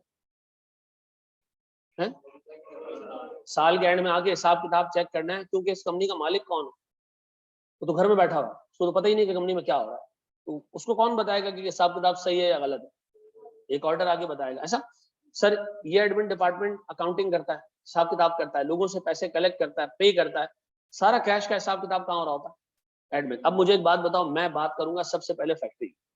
जो खर्चा फैक्ट्री में इनकर होगा, जो भी खर्चा, जो खर्चा फैक्ट्री में इनकर होगा, वो क्या कहलाएगा? Manufacturing cost. ऐसा जो खर्चा सेलिंग और एडमिन डिपार्टमेंट में होगा उसको हम क्या कहेंगे? Non manufacturing overheads. ऐसा, या नॉन मैन्युफैक्चरिंग कॉस्ट। सारे का सारा फैक्ट्री का खर्चा क्या कहलाएगा? Manufacturing cost. फैक्ट्री में जितना खर्चा होगा क्या कहलाएगा? Manufacturing cost. सर फैक्ट्री के बाहर जो खर्चा हो रहा है एडमिन और सेलिंग डिपार्टमेंट में, वो क्या है? Non manufacturing cost. ये बात समझ आती है? एक गुड्स को मैन्युफैक्चर करने की कॉस्ट है, दूसरा अदर देन मैन्युफैक्चरिंग कॉस्ट। ऐसा? अब सुनो जरा दोस्त, और जो सुनना, सर मैन्युफैक्चरिंग कॉस्ट की पहली चीज है क्या चीज? Direct material. डायरेक्ट मटेरियल वो मटेरियल है जो प्रोडक्ट में फिजिकली ट्रेसेबल है। क्या मतलब? ये टेबल नजर आ रहा है, इसमें क्या क्या मटेरियल लगा है जो उसमें फिजिकली मौजूद है। सर लकड़ी लगी हुई है, इसके अंदर कीलें लगी हुई हैं, सर इसके अंदर वो पता नहीं वो समझ बॉन्ड लगा हुआ है। ये सारी चीजें क्या है? Direct material. कौन सा मटेरियल? डायरेक्ट मटेरियल की डेफिनेशन क्या है? वो जो प्रोडक्ट में फिजिकली मौजूद हो। मुझे बताओ इस पानी की बोतल में क्या मौजूद है? सर पानी मौजूद है, ये प्लास्टिक की बोतल मौजूद, प्लास्टिक है, ये पता नहीं इसके स्टिकर लगा हुआ है, वो ग्लू लगा हुआ है इसके, ये सारा क्या है? Direct material. तो डायरेक्ट मटेरियल क्या है? जो प्रोडक्ट में मौजूद है, फिजिकली मौजूद है, ट्रेसेबल है। बिस्किट खाते हो, उसमें डायरेक्ट मटेरियल क्या है? वेरी गुड, बिस्किट में डायरेक्ट मटेरियल बिस्किट है। यार खुदा का खौफ करो, मैदा है उसके अंदर, चीनी है उसके अंदर, सर पता नहीं क्या कुछ है ऐसा। लेकिन बिस्किट बनाने में डीजल भी इस्तेमाल हुआ। डीजल आता है उसमें, हम नहीं खोला अंदर से डीजल निकल रहा है, ऐसा तो नहीं होता ना। तो डीजल भी एक मटेरियल है जो प्रोडक्ट बनाने में इस्तेमाल हुआ, लेकिन प्रोडक्ट में ट्रेसेबल नहीं हुआ। वो कौन सा मटेरियल? Indirect material. वो कौन सा मटेरियल? अच्छा, जो प्रोडक्ट में मौजूद, वो जो प्रोडक्ट में बनाने में इस्तेमाल तो हुआ लेकिन प्रोडक्ट में मौजूद नहीं, इनडायरेक्ट। ये बात समझ आती है? जो प्रोडक्ट में मौजूद डायरेक्ट, जो प्रोडक्ट में मौजूद नहीं वो क्या? Packing material. क्या होता है? पैकिंग मटेरियल इनडायरेक्ट ट्रीट होता है, क्योंकि अल्टीमेट प्रोडक्ट जो होती है वो कौन सी होती है? अंदर होती है, जो यूजेबल होती है। ठीक है जी। कोई कहता है पैकिंग मटेरियल, हम कहते हैं जी अल्टीमेट प्रोडक्ट का वो पार्ट नहीं है। हाँ, प्रोडक्ट बनाने में इस्तेमाल हुआ है लेकिन वो अल्टीमेट प्रोडक्ट का पार्ट। तो बताओ आइंदा के बाद सर डेफिनेशन क्या है डायरेक्ट मटेरियल की? जो प्रोडक्ट में फिजिकली मौजूद है, जो प्रोडक्ट में इस्तेमाल हो लेकिन फिजिकली मौजूद ना हो, वो क्या है? Indirect material. अच्छा, डायरेक्ट मटेरियल तो यहां आ गया, इनडायरेक्ट कहां गया? कौन सा बेटा? इसकी बात करो। देखो यहां पर पैकिंग मटेरियल एक सिग्निफिकेंट मटेरियल है। आमतौर पे पैकिंग मटेरियल एक सिग्निफिकेंट मटेरियल नहीं होता। ठीक है जी। आगे जाके ना हम टेक्निकल डेफिनेशन में जाएंगे। इसमें कीलें मौजूद है ना, इसमें कीलें, वो कॉस्ट का कितने परसेंट होंगी? 1%। हम उसको भी इनडायरेक्ट मान लेते हैं, तो हम कोई टेक्निकल डेफिनेशन में नहीं जा रहे हैं। सिंपल, सीधा सीधा, जो प्रोडक्ट में मौजूद है वो डायरेक्ट, जो मौजूद नहीं है वो इनडायरेक्ट। ठीक है जी, आसानी के लिए आगे जाएंगे, हम उसको काफी डिटेल में देखेंगे। इनडायरेक्ट मटेरियल कहां है? Manufacturing overheads. कहां पर? डायरेक्ट मटेरियल कहां आता है? Sir direct material. Indirect manufacturing overheads एक बड़ी क्लास है, उसमें बहुत सारी कॉस्ट आएगी। इनडायरेक्ट मटेरियल वहां आएगा। ऐसा? अब बताओ सर डायरेक्ट लेबर। अच्छा, डायरेक्ट लेबर वो जो प्रोडक्ट बनाने में इस्तेमाल हो, आप प्रोडक्ट में ट्रेसेबल हो, मजदूर है, उसका जो है वो नाखून आ रहा हो उसमें। ऐसा? सुनो, मैं छोटी सी एग्जांपल देता हूँ। ये फैक्ट्री है, फैक्ट्री के अंदर यहाँ वर्कर्स काम कर रहे हैं, प्रोडक्ट प्रोड्यूस कर रहे हैं। ठीक है जी। हम मिसाल के तौर पर एक बड़ी बेकरी है, यहाँ क्या बन रहे हैं? बिस्किट्स बन रहे हैं, मजदूर कुछ काम कर रहे हैं। इधर कोने में एक बंदा बैठा है जो सबको गालियां दे रहा है। किस चीज के लिए? कोई काम कर, इंसान का बच्चा बन, काम कर, टाइम वेस्ट नहीं करो भाई, आपस में बातें नहीं करो। ये कौन है? सुपरवाइजर। ये कौन है? सुपरवाइजर। ऐसा? सर यहाँ कोने में एक बंदा बैठा हुआ है, मैकेनिक है। ये कौन है? मैकेनिक। सर ये बंदा ना मशीन्स को सही करता है, मशीन सपोर्ट। अगर इन मजदूरों की कोई मशीन खराब हो जाए तो ये बंदा भागते हुए आके क्या करता है? मशीन। ये खुद बिस्किट्स प्रोड्यूस नहीं करता, सुपरवाइजर बिस्किट प्रोड्यूस नहीं करता। फैक्ट्री के बाहर एक चौकीदार बैठा हुआ है जो फैक्ट्री की हिफाजत कर रहा है, अनऑथराइज एक्सेस को रोक रहा है। ये भी एक मजदूर है। ये भी मैन्युफैक्चरिंग को फैसिलिटेट कर रहे हैं, लेकिन खुद बिस्किट प्रोड्यूस। सर ये जो मजदूर बिस्किट प्रोड्यूस कर रहे हैं ना, इनको जो आप तनख्वाह दे रहे हो, ये क्या है?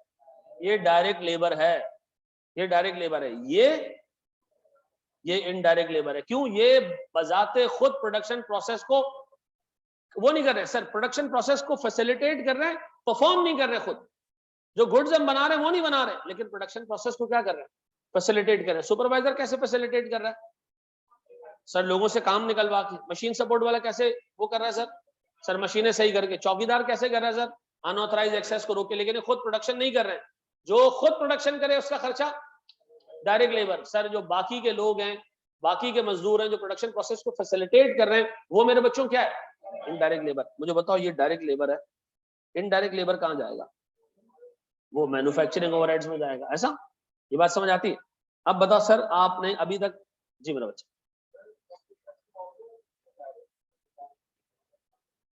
देखो आगे बहुत सारी चीजें ऐसी होती हैं जो कंफ्यूजिंग स्टेट में होती है। मिसाल के तौर पर एक बंदा जो मशीन सपोर्ट का काम भी करता है, वो प्रोडक्शन भी कर रहा होता है। जी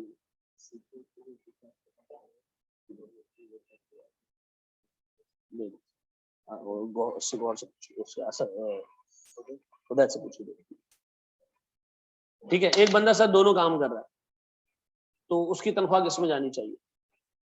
एक हिस्सा डायरेक्ट में जाना चाहिए, एक इनडायरेक्ट में जाना चाहिए। ये आगे देखो, मैं इस वक्त बात करूं बिल्कुल सीधी सीधी। जब आप प्रैक्टिकल लाइफ में जाओगे, आपके लिए ये क्लासिफाई करना बहुत मुश्किल हो जाता है बाज़ औक़ात कि डायरेक्ट लेबर है या ये इनडायरेक्ट लेबर है। जहां शकूक को शुबहात को कहां डाल दो? उसको इनडायरेक्ट लेबर में डाल दो। ठीक है जी, क्योंकि ओवरहेड का अकाउंटिंग करना आसान है। अच्छा जी, मुझे बताएं सर, डायरेक्ट मटेरियल जो प्रोडक्ट में ट्रेसेबल, इनडायरेक्ट मटेरियल जो प्रोडक्ट में ट्रेसेबल नहीं है लेकिन इस्तेमाल हुआ जरूर प्रोडक्ट बनाने में, डीजल वीजल टाइप की चीज। फिर डायरेक्ट लेबर जो खुद प्रोड्यूस कर रहा है गुड्स। इनडायरेक्ट लेबर जो खुद प्रोड्यूस नहीं कर रहा लेकिन प्रोडक्शन प्रोसेस को क्या कर रहा है? फैसिलिटेट कर रहा है। सर इनडायरेक्ट मटेरियल कहां गया? मैन्युफैक्चरिंग ओवरहेड्स में। इनडायरेक्ट लेबर कहां गया? मैन्युफैक्चरिंग ओवरहेड्स में। इसका मतलब है सर, तीसरी चीज जो हमने एक्सप्लोर करनी है वो क्या है? कौन सा बेटा? अच्छा देखो, डायरेक्ट एक्सपेंस एक रॉयल्टी टाइप की चीज है आगे जाके। ठीक है जी, डायरेक्ट एक्सपेंसेस मैंने नहीं बताने आपको अभी। ठीक है, मैं पहले चाह रहा हूँ बेस खड़ी हो जाए ना, उस पर हम इमारत खड़ी कर देंगे, सज्जे वज्जे निकाल देंगे बाहर। ठीक है, अभी बिल्कुल सीधे सीधे। ठीक है, जी जी बिल्कुल, वेरी गुड सर। दोनों का अकाउंटिंग ट्रीटमेंट अलग अलग। आप अभी थोड़े टाइम में पढ़ोगे ना, डायरेक्ट मटेरियल की अकाउंटिंग का तरीका अलग है और इनडायरेक्ट मटेरियल के अकाउंटिंग का ट्रीटमेंट का तरीका अलग है। ठीक है जी, क्लासिफिकेशन करी जब जाती है जब दो चीजों का ट्रीटमेंट अलग अलग हो, अदरवाइज तो जरूरत ही नहीं है ना। कॉस्ट तो कॉस्ट है, चाहे मटेरियल हो चाहे लेबर हो, ये भी क्लासिफाई करने की क्या जरूरत है? खर्चा तो खर्चा है। नहीं सर, अकाउंटिंग और आगे डिसीजन मेकिंग में जमीन आसमान का फर्क है। इससे हमें कॉस्ट को क्या करना पड़ता है? क्लासिफाई करना पड़ता है। ठीक है जी, अब बताएं जी, मैन्युफैक्चरिंग ओवरहेड्स में क्या क्या आता है मेरे बच्चों? अभी आपने पढ़ा, दो चीजें तो अभी पढ़ ली आपने, इनडायरेक्ट मटेरियल और इनडायरेक्ट लेबर। ऐसा? अच्छा मेरे बच्चों, पूरा जहन का जोर लगाओ और मुझे बताओ फैक्ट्री में और क्या क्या खर्चे होते होंगे। हम आज तक फैक्ट्री नहीं गए, लेकिन हमने जहन में तो आता ना कि प्रोडक्ट बनाने पे जो जो खर्चे हुए हैं। अच्छा सर, अच्छा मुझे एक बात बताओ, तुम में से क्या तमाम लोगों ने इंट्रोडक्शन टू अकाउंटिंग पढ़ा हुआ है या एग्जाम्ड है? इंट्रो भी नहीं, एग्जाम भी नहीं है। एएफसी विंटर में फिर ये पूरा टाइम क्या कर रहे थे? दूसरा काम कर रहे थे। अच्छा अच्छा, चलो कितना, एक बच्चा ऐसा, और दो तीन लोग, चलो खैर कोई मसला नहीं। चलो इस, अभी तुम जैसी क्लास खत्म हो ना तो मुझसे मिलना, मैं तुम्हें वो उसके रिकॉर्डेड लेक्चर्स हैं वो दिला दूं, क्योंकि इस बैच के साथ अब हम वो प्री FAR1 वाला काम तो नहीं करेंगे। हाँ, शुरू में FAR1 में मैं चीजें इस तरह लेके चलूंगा जैसे तुम्हें सिर्फ डबल एंट्री आती। ठीक है, इससे पहले बैकग्राउंड अकाउंटिंग का। वेरी गुड यार, यकीन करो तुम्हारा मुंह धुला होता मैं पप्पी ले लेता हमारी। ठीक है ना, जबरदस्त काम कर गया, कोई टेंशन निकाली, और ये शायद सबसे पहले क्वालिफाई होगा। ठीक है, कोई टेंशन नहीं। चलो जी, हाँ जी बताओ फैक्ट्री में क्या क्या होता होगा? अच्छा, जैसे एक बच्चे ने कहा जी डेप्रिसिएशन किस चीज का? सर फैक्ट्री की मशीन का डेप्रिसिएशन। ऐसा? तो मैं यहाँ ले लेता हूँ, फैक्ट्री का रेंट, इलेक्ट्रिसिटी, फैक्ट्री का इंश्योरेंस, एक बात बताओ, फैक्ट्री की इंश्योरेंस का, फैक्ट्री की बिल्डिंग का भी तो डेप्रिसिएशन होगा ना? नहीं होगा। जो चीज रेंट पे होती है उसका डेप्रिसिएशन आप क्यों चार्ज करें?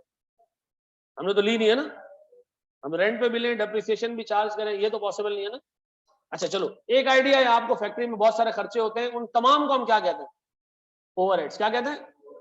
फैक्ट्री में सिर्फ दो खर्चे हैं जो ओवरहेड्स नहीं है, कौन से? डायरेक्ट मटेरियल, डायरेक्ट लेबर, बाकी सारे क्या है? मैं कर दिया जी। फैक्ट्री में सिर्फ सारी की सारी चीजें ओवरहेड, सिवाय दो के, कौन से? Direct material, direct labour. ये बात समझ में आती है मेरे बच्चों? पक्का? एक स्टेप आगे जाए। अब बताओ सर, मैं आपसे दोबारा पूछ रहा हूं सर, नेचर के हिसाब से कुछ कॉस्ट है मैन्युफैक्चरिंग, मैन्युफैक्चरिंग कॉस्ट की डेफिनेशन क्या है? कोई टेक्निकल डेफिनेशन नहीं चाहिए, वो सारे खर्चे जो कहाँ इनकर हो रहे हैं? फैक्ट्री के अंदर, खत्म। ठीक है जी। फैक्ट्री में कितने खर्चे इनकर होते हैं? तीन टाइप, या तो डायरेक्ट मटेरियल जो प्रोडक्ट में ट्रेसेबल मटेरियल है, या डायरेक्ट लेबर जो बजाते खुद प्रोडक्शन कर रहा है। बाकी सारे खर्चे, चाहे वो इनडायरेक्ट मटेरियल हो, इनडायरेक्ट लेबर हो, बाकी के अलिफ से ये जितने खर्चे हैं फैक्ट्री के अंदर इनकर हो रहे हैं, हर एक फैक्ट्री का खर्चा अलग अलग होगा। ठीक है जी। हर एक फैक्ट्री के नेचर अलग अलग होगी, तो उसमें खर्चे का नेचर भी अलग अलग होगा, तो हम उसकी कोई लिस्ट नहीं बना सकते। ठीक है जी। तो मुझे बताओ वो सारे क्या कहलाएंगे? अब बताओ, अगर एक खर्चा फैक्ट्री के बाहर हुआ है एडमिन और सेलिंग में, वो मैन्युफैक्चरिंग है? नहीं, हम उसको मैन्युफैक्चरिंग कॉस्ट कंसिडर नहीं करते। अभी सिंपलिसिटी के लिए मुझे बताओ नॉन मैन्युफैक्चरिंग कॉस्ट क्या है? टेक्निकल डेफिनेशन जी, मुझे बताओ। और वो जो फैक्ट्री के बाहर इनकर हो रहा है वो नॉन मैन्युफैक्चरिंग कॉस्ट। आसानी के लिए, प्रोडक्ट को बेचने का खर्चा नॉन मैन्युफैक्चरिंग, प्रोडक्ट को बेचने का खर्चा नॉन मैन्युफैक्चरिंग। ठीक है जी। सर, लोगों से पैसे कलेक्ट करने का खर्चा, अकाउंटिंग करने का खर्चा नॉन मैन्युफैक्चरिंग, एडवर्टाइजिंग करने का खर्चा, सेल्स पे कमीशन देने का खर्चा नॉन मैन्युफैक्चरिंग। वो खर्चा जो फैक्ट्री के बाहर हो रहा है वो क्या है?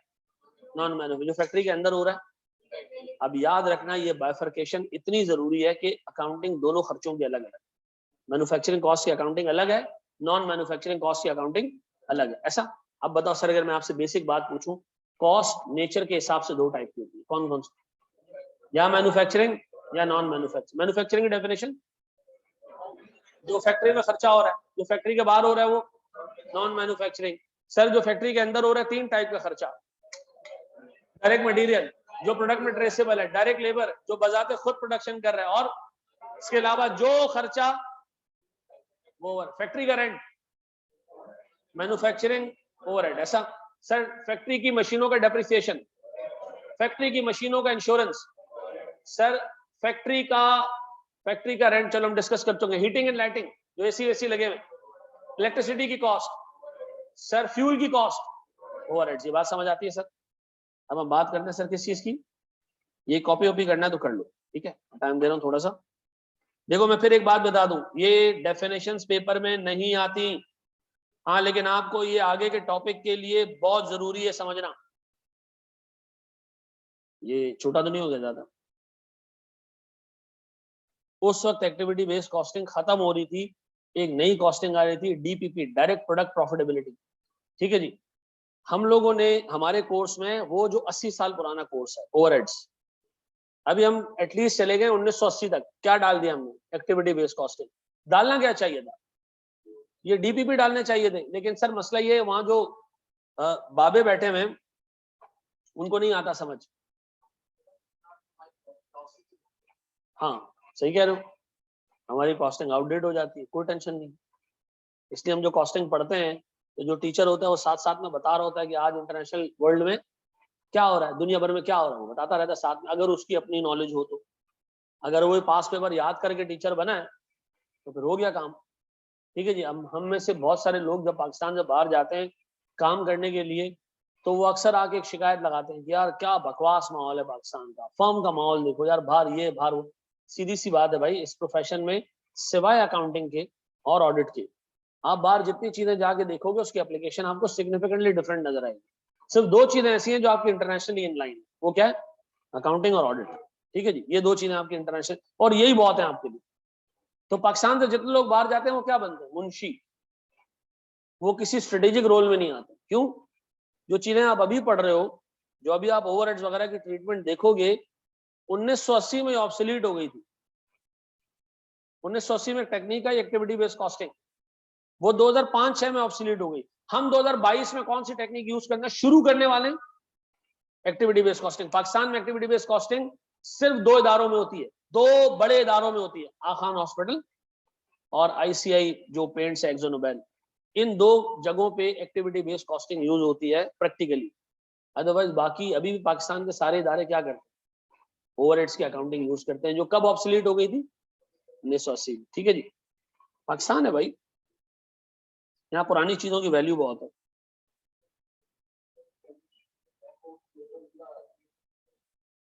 ये हम भी पूछते हैं, ये हम भी पूछते हैं। 2 दफा मैंने इलेक्शन लड़ा है, हार गया हूँ। ठीक है जी, और फिर मैं क्या करता हूँ? वॉशरूम में बैठ के गालियां देके छोड़ देता हूँ।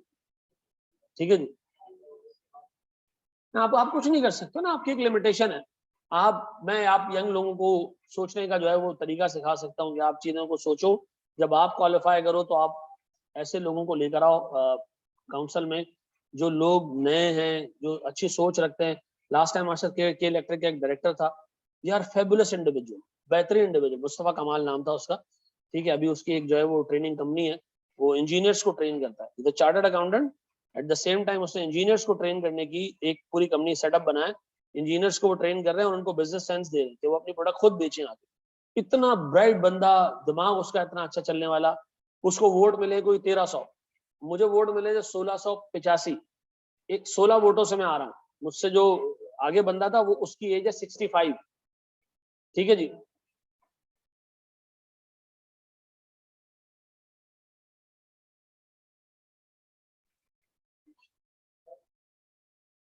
आप लोग चेंज एजेंट हो। आप लोग जब आओगे क्वालिफाई करके ना, एटलीस्ट आप लोग जब वोट देने जाओ ना, लिसानी बुनियादों पे ये मेमन है, ये पांजो बा है ना, पांजो बा नहीं है भाई। ठीक है जी, ईमानदारी से, ये भाई यार ये सुन्नी है भाई, ये तो अपना बिरादरी का मोमिन है। ठीक है जी, इस बेसिस पे आपने वोट दिया। ठीक है जी, आपने वोट देने प्योर टैलेंट के ऊपर, चाहे वो काला काफर क्यों ना हो। ठीक है, आपने वोट देने उसके काम की बेसिस पे। वो आके आपकी जमात नहीं कराएगा मस्जिद कि आप उसको अपना मसलक देख के वोट दे रहे हो। ठीक है जी, ये मैं आपसे रिक्वेस्ट कर रहा हूँ, पढ़े लिखे लोगों वाला काम करना। ठीक है जी, जंगलियों वाला काम नहीं करना। जंगलियों में ना कौमें होती हैं। ठीक है जी, आप पुराने टाइम पे देखो, जो जंगली लोग थे ना, सबसे ज्यादा जरूरत कुर्रा अर्श पे किस कौम को पड़ी? नबी की, मक्का वालों को। इसलिए अल्लाह ताला ने नबी अकरम सल्लल्लाहु अलैहि वसल्लम को वहां मबूस किया, क्योंकि वो उस वक्त की सबसे पस्ता हाल कौम थी और उनमें सबसे बड़ी बीमारी क्या थी? कौमियत है, लिसानी बुनियादों पर डिसीजन। ठीक है जी, हम लोग उनसे कम नहीं है। ये पांजो बा है, ये पांजो बिरादरी जो है, नहीं भाई नहीं, ऐसा नहीं करना। ठीक है जी, क्या चीज? काशिफ मेमन है भाई। देखो, जितनी सीए की फ्रेटर्निटी सारे मेमन है, सिर्फ मैं पठान हूँ। ठीक है जी, मैं पठान हूँ, मेरा पार्टनर सिंधी है। ठीक है, ये कराची के सारे कॉलेजेस में एक एक्सेप्शन, बाकी सारे मेमन। और माशाल्लाह उनको बिजनेस करना आता है, हमें बिजनेस करना नहीं आता, सर्व करना आता है। ठीक है जी, तो डिफरेंस है यहाँ पे। अच्छा जी सर, अब मुझे एक चीज ये बताएं प्यारे भाई, अगर मैं आपको एक लिस्ट शेयर करूं, आप मुझे बताओगे इसमें से मैन्युफैक्चरिंग कौन सा है, नॉन मैन्युफैक्चरिंग कौन सा है? चलो, किसी एक बच्चे से मैं पूछूंगा, तैयार हो? हाँ जी, direct material. Direct material manufacturing है, क्यों? कहाँ इनकर होता है? फैक्ट्री में इनकर होता है, पक्का? अब मैं जिससे पूछूं वो बताएगा। अच्छा, ये जो हमारा भाई बैठा है चश्मे वाला दरमियान में, क्या नाम बेटा तुम्हारा? यूसुफ। यूसुफ, हमारे पास पावर कॉस्ट, वो फैक्ट्री में हम फूंके मार के तो प्रोडक्ट नहीं बनाते होंगे ना? है? नहीं नहीं, मैं सिर्फ एक बात, मैन्युफैक्चरिंग कॉस्ट में सब आ जाता है। क्या चीज? डायरेक्ट मटेरियल, डायरेक्ट लेबर और मैन्युफैक्चरिंग ओवरहेड्स। जो फैक्ट्री के बाहर खर्चा हो रहा है उसको हम क्या कह रहे हैं? Non menu. ये क्लासिफिकेशन में आपसे मांग रहा हूँ, बताओ इसमें कौन सा खर्चा फैक्ट्री के अंदर हो रहा है, कौन सा खर्चा फैक्ट्री के बाहर हो रहा है? जी, power cost manufacturing, majorly manufacturing. अब तक पावर यूज होती है एडमिन और सेलिंग में भी, लेकिन मेजरली सर ये खर्चा किस नेचर का है? मैन्युफैक्चरिंग है सर। ऐसा? फिर मैं जिससे पूछूं वो बताएगा। हाँ जी, फैक्ट्री रेंट मैन्युफैक्चरिंग। डायरेक्ट वायरेक्ट की बात नहीं करनी है। कॉस्ट कितने टाइप की है? 2, मैन्युफैक्चरिंग, नॉन मैन्युफैक्चरिंग। मैन्युफैक्चरिंग की भी टाइप्स हैं, कौन सी? डायरेक्ट मटेरियल, डायरेक्ट लेबर और मैन्युफैक्चरिंग ओवरहेड्स। मैं नीचे वाली क्लासिफिकेशन पे नहीं जा रहा, सिर्फ एक काम, फैक्ट्री के अंदर इनकर हो रही है बाहर, ठीक है जी। फिर मुझे एक बात बताओ, डायरेक्ट लेबर, ये तो पूछना ही फजूल है, क्या है ये? नॉन मैन्युफैक्चरिंग ना? नहीं सर, मैन्युफैक्चरिंग क्या हो गया सर? फैक्ट्री रेंट आपने कह दिया मैन्युफैक्चरिंग, ठीक है जी। एडमिन ऑफिस का rent non manufacturing sir. Sir depreciation of delivery vehicles, क्यों सर? गुड्स डिलीवर करने के लिए तो सेल्स फंक्शन की व्हीकल्स हैं, फैक्ट्री की व्हीकल्स थोड़ी है। अच्छा ये तो पता है ना, व्हीकल गाड़ियों को कहते हैं, तो मुझे नहीं था पता जब मैं आपको स्टेज पे, कोई टेंशन नहीं। क्या जी? इसलिए मैं कह रहा हूँ आप मुझसे जितना आउट सवाल पूछना चाहो पूछो। मैं FAR 2 का पेपर दे रहा था, सवाल में 2 मिलियन, मैं परेशान हो गया। मैं बराबर वाले से पूछा मिलियन में कितने जीरो होते हैं, उसने कहा 6 जीरो। बस ये मैंने उससे पूछा, इतनी जो है वो नकल मैंने की आज तक जिंदगी में, और मुझे वहां पता चला कि 6 जीरो होते हैं। ठीक है जी, कोई घबराने वाली बात नहीं है। मैं पीले स्कूल का काला बच्चा हूँ, लेकिन आज आपके सामने मैं एक क्वालिफाइड चार्टर्ड अकाउंटेंट बैठा हूँ, और पाकिस्तान के यंगेस्ट क्वालिफाइड चार्टर्ड अकाउंटेंट से। ठीक है जी। अब बनाए जी, इंश्योरेंस ऑफ फैक्ट्री। सर नाम में फैक्ट्री है तो ये तो मैन्युफैक्चरिंग ही होगा। फिक्स्ड मेंटेनेंस कॉस्ट, अब देखो सुनो सुनो सुनो, आम मेंटेनेंस किसी चीज की भी हो सकती है। आमतौर पे जो मेंटेनेंस कॉस्ट होती है वो फैक्ट्री की मशीन्स की मेंटेनेंस कॉस्ट होती है। ठीक है जी, तो बताइए ये भी कहाँ आना चाहिए? तो लार्जर एक्सटेंट मैन्युफैक्चरिंग में। सेल्स कमीशन सीधा सीधा नॉन मैन्युफैक्चरिंग। एडवर्टाइजिंग एक्सपेंस, फिर जी सर मेरे पास डेप्रिसिएशन ऑफ मशीन्स, मैन्युफैक्चरिंग। ऐसा पक्का? इतनी क्लासिफिकेशन कर लोगे, इससे ज्यादा नहीं चाहिए कुछ, ऐसा? अब बताओ मेरे बच्चों, मैं एक स्टेप आगे जा रहा हूँ, प्लीज बोर्ड पे देखिएगा। सर ये पूरा आपको ना क्लास के एंड पे PDF की फॉर्म में मिल जाएगा। आप अगर नहीं भी लिखोगे ना क्लास के अंदर, तो आपके पास एक चीज मौजूद होगी, लेकिन अगर मैंने किसी को नहीं लिखते हुए देखा ना, उसकी खैर नहीं। ठीक है जी, मैं जलील बहुत करूंगा, मैं बता दूंगा। और अगर आपने इज्जत की जिंदगी गुजारनी है, आपके पास 2 ऑप्शन, या ये कॉलेज छोड़ो या प्रोफेशन छोड़ो। ठीक है जी, हाँ ज्यादा जो आपको बेहतर लगे। ठीक है जी, ये बच्चे ये रोज गालियां सुनते हैं मुझसे, उस्ताद की गालियों में प्यार है। और ये पता नहीं, मैंने सुना था कि उस्ताद जहाँ चमाट मार दे वो जगह दोजख में नहीं जाती, ऐसा है? तो आप बता दें फिर। ठीक है जी, तो वैसे ही मैं लगा दूं 3-4 आपको। अच्छा चलो जी, हमारे उस्ताद थे, वो मुक्के मारते थे जहां उनका मुक्का लग जाए। तो हमें फिर वो हदीस सुनाते थे कि जहां भी लगा तो जगह जन्नत में जाएगी। हमने कहा उस्ताद जी फिर तो मामला बड़ा खराब है। चलो जी आगे बढ़ो यार, और कुछ ज्यादा चीजें सोचना मत, ठीक है? अच्छा सुनो दोस्त, सुनो सुनो, एक बात बताओ सर, जो ARTT रेंट पे करता है, रेंट पे करता है, गौर सुनना, हमारा एक भी स्टूडेंट ना हो, 100 स्टूडेंट्स हो सर, 200 स्टूडेंट्स हो सर, 300 स्टूडेंट्स हो सर, 400 स्टूडेंट हो, इस क्लास में ना कैपेसिटी है 250 बच्चे बैठने की। कितने की? पूरे 249 चेयर्स हैं इस क्लास में, ये मुझे पता है, ठीक है? तो ARTT में टोटल जो सिटिंग कैपेसिटी है सारी क्लासेस की मिला के, अंदाजन वो 1500 स्टूडेंट्स होगी, 1200-1500 के बीच में होगी। किराया कितना हम पे करते हैं? 6 लाख रुपए महीने का, ठीक है? मिसाल दे रहा हूं। मुझे एक बात बताओ, अगर आधी क्लासेस भरी हुई हो, आधे स्टूडेंट्स आए हुए हो, तो रेंट कितना होगा? 6 लाख ही होगा। फुल भर दे दो, 6 लाख ही होगा। इसका मतलब है रेंट एक ऐसी कॉस्ट है जो नंबर ऑफ स्टूडेंट्स के साथ वेरी नहीं करती है। अब गौर से सुनना, मैं कह रहा हूं मेरे पास एक कॉस्ट है, कॉस्ट 1। जब मैं एक भी यूनिट फैक्ट्री में प्रोड्यूस नहीं करता तो वो कॉस्ट रहती है 0। कितनी रहती है? जब मैं 100 यूनिट प्रोड्यूस करता हूं वो कॉस्ट हो जाती है 2000। कितनी हो जाती है? रुपीज।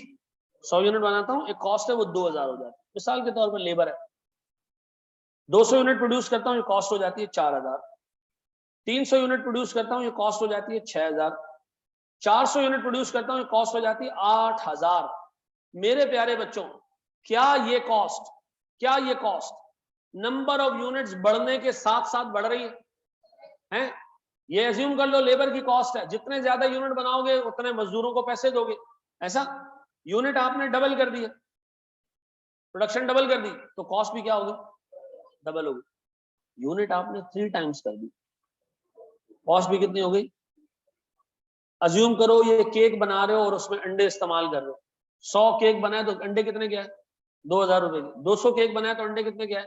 4000 के। तो मुझे बताओ ये कॉस्ट क्या वॉल्यूम, वॉल्यूम कहते हैं नंबर ऑफ यूनिट्स, क्या ये नंबर ऑफ यूनिट्स बढ़ने के साथ साथ चेंज हो रही है? सर ऐसी कॉस्ट जो नंबर ऑफ यूनिट्स बढ़ने के साथ साथ बढ़े और उसी पेस से बढ़े जिस पेस से यूनिट्स बढ़ रहे हैं। यूनिट डबल तो कॉस्ट भी डबल, यूनिट 2 टाइम्स तो कॉस्ट भी 3 टाइम्स तो कॉस्ट भी 3 टाइम्स। ऐसा फिर रिपीट कर रहा हूं, ऐसी कॉस्ट जो वॉल्यूम के साथ साथ नंबर ऑफ यूनिट्स के साथ साथ उसी पेस से बढ़े जिस पेस से वॉल्यूम बढ़ रहा है, ऐसी कॉस्ट को हम क्या कहेंगे? Variable cost. ऐसी कॉस्ट को हम क्या कहेंगे? अब मुझे एक बात बताओ जरा, कॉस्ट पर यूनिट निकाल के दे सकते हो? कॉस्ट पर यूनिट कैसे निकलेगी? Cost per unit cost divided by units कितना जी? 20। थैंक यू बेटा जी। फिर 20, फिर 20, फिर 20। अच्छा देखो यार, अक्सर बेशतर एआरटीटी में लोग अपने कैलकुलेटर्स भूल जाते हैं, यहाँ पड़े होते हैं हमारे पास। अभी भी मेरे पास तकरीबन कोई 20-22 के करीब कैलकुलेटर पड़े हैं। अगर आपके पास कैलकुलेटर नहीं है तो मुझे बताया, मैं यहाँ से दे दूं। कितने लोगों के पास नहीं है? कितने लोगों के पास नहीं है? नहीं है तो बता दो। हैं सबके पास है? नहीं है तो बता दो, मैं दे देता हूँ यहाँ से। हैं तुम खाली हाथ उठाओ, मैं आपको जलील करता हूँ। हैं कोई नहीं है यहाँ कैलकुलेटर, सिर्फ ये बगैरत पकड़ने की टेक्निक है जी। कैलकुलेटर है तुम्हारे पास? तो उसके पास से पूछ रहा हूँ, इंजीनियर है? अच्छा जी चलो आगे आओ दोस्त। अच्छा मुझे एक बात बताओ सर, सुनो सुनो सुनो सुनो, थोड़ी सी टेक्निकल बात करूंगा, दिमाग हाजिर रखना। मुझे बताओ सारे यूनिट्स की कॉस्ट क्या है? सेम है, 20 20 20। क्या मतलब सर?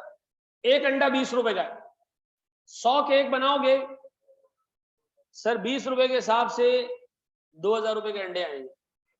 सर केक डबल कर दोगे तो अंडों की कॉस्ट भी। अच्छा मुझे एक चीज ये बताओ, अपेरेंटली ये नजर आ रहा है आपने जितने यूनिट्स प्रोड्यूस किए कॉस्ट उसी हिसाब से बढ़ी, लेकिन एक अंडा कितने का है?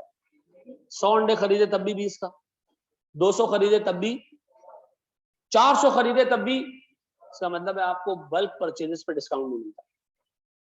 इसका मतलब आपको बल्क परचेजेस पे कोई डिस्काउंट, जबकि आप प्रैक्टिकल लाइफ में देखोगे कि ऐसा नहीं होता। आप एक दर्जन अंडे खरीदने जाए ना, वो आपको कहेगा एक अंडा 12 रुपए का, आप कहोगे एक दर्जन, वो कहेगा 120 का। फिर आप मम्मी डैडी बच्चों, आपने एक दर्जन में 10 अंडे होते हैं अंकल, उससे नहीं एक दर्जन में कितने होते हैं? आप कहोगे अंकल इसके हिसाब से तो पैसे ज्यादा बनते, तो आपको एक चमाट लगाएगा कि 12 अंडे खरीदने पे, ज्यादा अंडे खरीदने पे हम आपको क्या देंगे? डिस्काउंट देंगे। याद रखना कॉस्टिंग में ये चीज अज्यूम की जाती है कि जितने ज्यादा यूनिट खरीदोगे डिस्काउंट कोई नहीं। ये हम क्या करते हैं कॉस्टिंग में अज्यूम करके चलते हैं, अनलेस के एग्जामिनर क्या करे, इसके बरक्स कोई बात बोल दे। ऐसा अब बताओ सर, एक अंडा कितने का? 100 खरीदूं तब भी कितने का? 200 खरीदूं तब भी कितने का? 400 खरीदूं तब भी कितने का? तो मुझे बताओ सर, अंडा एक है, एक यूनिट की कॉस्ट 20 रुपए, ये फिक्स कॉस्ट है या वेरिएबल कॉस्ट है? तुम लोग यही नशइयों, एक अंडा 20 रुपए का, केक जितने बनाओगे अंडे उतने ज्यादा इस्तेमाल होंगे, तो कॉस्ट क्या है? वेरिएबल है। लेकिन sir variable cost per unit basis पे क्या होती है? कांस्टेंट होती है, फिक्स होती है। एक यूनिट की कॉस्ट कांस्टेंट है। आप एक केक बनाओगे कितने अंडे आएंगे? एक अंडा आएगा, कितने इस्तेमाल हो जाएंगे? 20 रुपए। 2 केक करोगे तो अंडा तो 20 रुपए का ही रहेगा, लेकिन कॉस्ट क्या हो जाएगी? डबल हो जाएगी। अंडे 4 कर दूं सर, 4 केक बनाएंगे, 4 अंडे कर दूं, कॉस्ट क्या हो जाएगी? 4 गुना हो जाएगी। मुझे बताओ सर, वेरिएबल कॉस्ट वो कॉस्ट है जो वॉल्यूम बढ़े तो वो कॉस्ट बढ़े, उसी पेस से बढ़े जिस पेस से वॉल्यूम बढ़ रहा है, लेकिन पर यूनिट बेसिस पे क्या रहेगा? ये सेम रहेगा। ठीक है जी, एक यूनिट पे जितनी वेरिएबल कॉस्ट लगती है सारी यूनिट्स पे सेम रहेगी। ऐसा अब बताओ, आपने मजदूर से एक एग्रीमेंट किया है, आप मिसाल के तौर पर चाय बनाते हो, होटल है आपका, जो चाय बनाने वाला है वो कहता है कि हर कप जो प्रोड्यूस करूंगा 2 रुपए आपसे चार्ज करूंगा। ये वेरिएबल कॉस्ट है, फिक्स कॉस्ट है? वेरिएबल कॉस्ट है। क्यों? जितने कप बढ़ेंगे टोटल कॉस्ट बढ़ेगी। बात हो रही है टोटल कॉस्ट की। टोटल कॉस्ट वेरिएबल है या फिक्स है? हाँ जी बताओ सर, एक बंदा है जो चाय सर्व करता है, क्या कहते हैं उसको? वेटर कहते हैं। चलो जी, वेटर से हमारा एग्रीमेंट है, जितने लोगों को चाय सर्व करोगे 1 रुपया पर कप आपको दिया जाएगा। ये 1 रुपया फिक्स है या वेरिएबल है? सर वेरिएबल कॉस्ट है, क्योंकि जितने कप बेचेगा उतने ज्यादा आपको पैसे देने पड़ेंगे। हाँ पर यूनिट बेसिस पे क्या है? फिक्स है। याद रखना वेरिएबल कॉस्ट टोटल बेसिस पे क्या होती है, वेरिएबल होती है, लेकिन जब आप उसको पर यूनिट बेसिस पे देखोगे तो क्या होगी। अब मुझे एक बात बताओ सर, हमारे यहाँ फिक्स 18,000 रुपए एक सब्जेक्ट की फीस है, आप कहते हो मुझे 3 सब्जेक्ट पढ़ना है, कितने पैसे लिए जाएंगे आपसे? कैलकुलेटर है ना, चेक, ये मैं आपको बताना चाह रहा हूँ, ये पैसे आपने देने। सुनो जरा, 54,000। अब मुझे एक बात बता, 54,000 वेरिएबल कॉस्ट है आपके लिए, फिक्स कॉस्ट है? क्योंकि जितने ज्यादा सब्जेक्ट आप लोगे तो, लेकिन पर सब्जेक्ट की फीस क्या है, फिक्स है। ऐसा है, ये बात समझ आती? तो बताओ variable cost per unit basis पे क्या होगी, कांस्टेंट होगी, लेकिन टोटल बेसिस पे क्या होगी। अब सुनो, ये कॉस्ट है, कॉस्ट 2। मेरे बच्चों अच्छे तरीके से समझना, ये आखिरी चीज है जो मैं समझा रहा हूँ, ठीक है। इसके बाद हम कुछ डिस्कशन करेंगे, फिर वाइंड अप करेंगे, ठीक। हमारी क्लास है कितने बजे तक? 2 बजे तक नहीं है? अच्छा, 2:30 बजे तक है, तो फिर इसके बाद हम एक प्रैक्टिकल सवाल, ठीक है। कितने बजे तक है? अच्छा देखो, जो झूठ बोलने वाला था ना, उसमें कुरान में लिखा है कि अल्लाह की लानत है, ठीक है जी। ये पास में हो चुका है। मैं क्लास में पढ़ाने आया, मैं समझा क्लास 2:30 बजे तक है, 2 बजे किसी बेगैरत ने आवाज लगाई, सर ऑफ। तो मैंने कहा चलो टाइम हो गया। मैंने बाकियों से पूछा, पूरी 200-225 बच्चे खामोश बैठे, चुप। बेटा 2 बजे तक क्लास? जी सर। अब मैं निकला बाहर, टाइम टेबल देखा, फिर मैंने ग्रुप पे गालियां दी, और इसके बाद मैं क्या कर सकता हूँ, मार वार तो नहीं सकता हूँ आप, ठीक है जी। यहाँ देखिएगा दोस्त, सर मेरे पास कॉस्ट 2 है, गौर सुनना। सर ये अज्यूम करो हमारा एआरटीटी का रेंट है, या जो फैक्ट्री है उसका रेंट है, 100 यूनिट प्रोड्यूस होंगे तब भी रेंट 10,000, 200 यूनिट प्रोड्यूस होंगे तब भी रेंट, 300 यूनिट प्रोड्यूस होंगे तब भी रेंट, 400 यूनिट प्रोड्यूस होंगे तब भी रेंट। अब मुझे बताओ ये कौन सी कॉस्ट है, फिक्स कॉस्ट है। टोटल बेसिस पे, टोटल बेसिस पे फिक्स है ना, 10,000 10,000 10,000 10,000, चाहे कुछ भी कर लो। अब एक बात बताओ, कॉस्ट पर यूनिट निकाल के दोगे? Cost per unit, cost per unit निकाल के दो जरा। 10,000 डिवाइड बाय 100, 10,000 डिवाइड बाय 200, हाँ 50, 10,000 डिवाइड बाय 300, 10,000 डिवाइड बाय 400। अब यहां रुको, अब यहां रुको, मुझे बताओ सर, आपने 100 यूनिट बनाए, कॉस्ट कितनी? 10,000। आपने 200 यूनिट बनाए, कॉस्ट कितनी? आपने 300 यूनिट बनाए, कॉस्ट कितनी? आपने 400 यूनिट बनाए, कॉस्ट कितनी? सेम कॉस्ट सारे आउटपुट के लिए, टोटल बेसिस पे 10,000 ही देने। अगर मुझे ये फैक्ट्री मिल जाए और मैं 10,000 रुपए का रेंट दे दूं और मैं उसमें सिर्फ 100 यूनिट्स बनाऊं, तो मैं कहूंगा जी मुझे एक यूनिट पे 100 रुपए का रेंट पड़ गया। नंबर ऑफ यूनिट्स बढ़ा दूं, रेंट नहीं बढ़ेगा, वो अपनी जगह पे ही रहेगा, लेकिन एक यूनिट पे अब कितने रुपए का रेंट जा रहा है? 50 रुपए का। अगर मैं नंबर ऑफ यूनिट्स बढ़ा दूं, टोटल कॉस्ट बढ़ेगी, रेंट बढ़ता है टोटल। एआरटीटी का रेंट बढ़ेगा अगर मैं नंबर ऑफ स्टूडेंट्स बढ़ा दूं? नहीं बढ़ेगा। अब मिसाल के तौर पर हमारे 1500 स्टूडेंट्स हैं, और से मिसाल के तौर पर 1500 रुपए का रेंट है, मिसाल दे रहा हूँ। एक स्टूडेंट पे रेंट कितना आ रहा है? 1 रुपए। ऐसा मुझे बताओ यहाँ नंबर ऑफ यूनिट्स कितने हैं? 100। रेंट कितना है?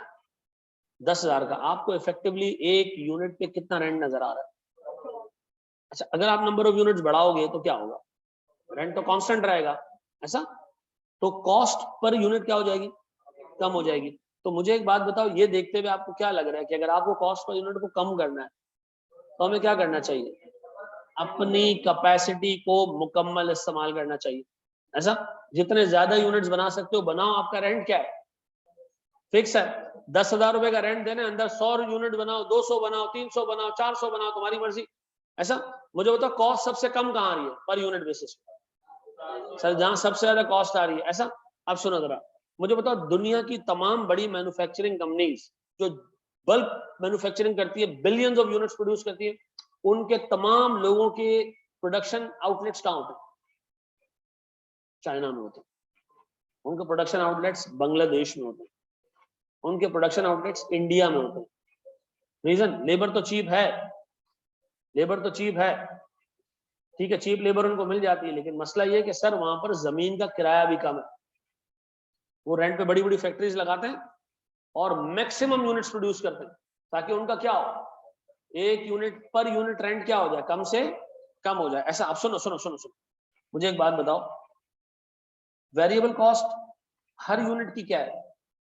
सेम है, जितने यूनिट प्रोड्यूस करोगे उतने आपको अंडे खरीदने पड़ेंगे, लेकिन जितने यूनिट प्रोड्यूस करोगे उतना रेंट नहीं देना पड़ेगा आपको, रेंट एक दफा ही देना है आपने। और जितने ज्यादा यूनिट प्रोड्यूस करोगे आपकी ओवरऑल कॉस्ट पर यूनिट क्या हो जाएगी। अब सुनो सुनो सुनो मेरे बच्चों, बहुत इंपॉर्टेंट चीज, एक चीज होती है न्यूमरेटर, एक चीज होती है डिनोमिनेटर। अगर न्यूमरेटर को मैं डबल कर दूं और डिनोमिनेटर को भी मैं डबल कर दूं तो जो कॉस्ट पर यूनिट है वो क्या रहेगी, सेम रहेगी। ऐसा तो वेरिएबल कॉस्ट में न्यूमरेटर भी डबल होता जाता है और डिनोमिनेटर भी क्या होता जाता है, तो कॉस्ट पर यूनिट क्या रहती है। अब बताओ सर, अगर मैं न्यूमरेटर को कांस्टेंट कर दूं और डिनोमिनेटर को बढ़ाता जाऊं, कॉस्ट पर यूनिट क्या होती जाएगी, कम होती जाएगी। ऐसा ये कॉस्ट पर यूनिट डिप होती जाएगी। ऐसा तो मुझे एक बात बताओ सर, एक कंपनी को एक दफा रेंट पे करना है साल में, तो उसका एम क्या होना चाहिए कि जितना ज्यादा प्रोड्यूस करे उतना अच्छा है, पर यूनिट कॉस्ट क्या हो जाएगी। अज्यूम करो ये कंपनी सिर्फ 100 यूनिट्स बनाती है, इसकी एक यूनिट की कॉस्ट कितनी होगी, 120, वो कहेगा 20 रुपए की वेरिएबल कॉस्ट और 100 रुपए का रेंट। अगर सर ये 200 यूनिट बनाती तो उसकी एक यूनिट की कॉस्ट कितनी हो जाती, 70 रुपए।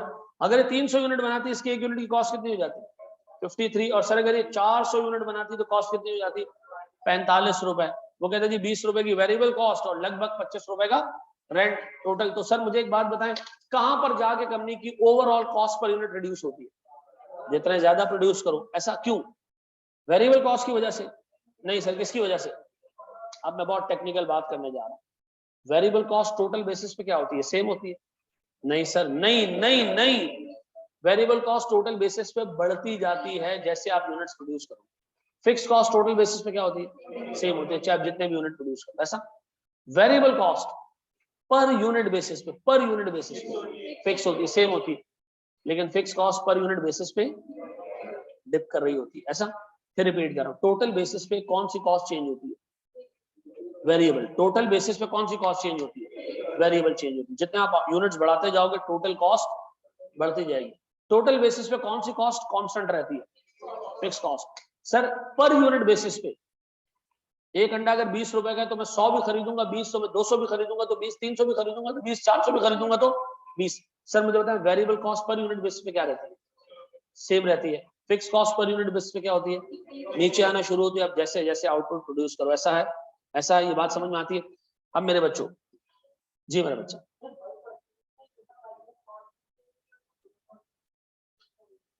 वो वेरिएबल है, लेकिन सर जो जब अभी हम कॉस्टिंग पढ़ रहे होंगे ना, उसमें हमारी बेसलाइन असम्पशन क्या होगी, नो बल्क परचेज डिस्काउंट। ठीक है जी, आगे हम ना इसकी शाखें निकालेंगे, सेमी वेरिएबल कॉस्ट, ठीक है जी, स्टेप फिक्स कॉस्ट, ये कॉस्ट वो कॉस्ट, ठीक है जी।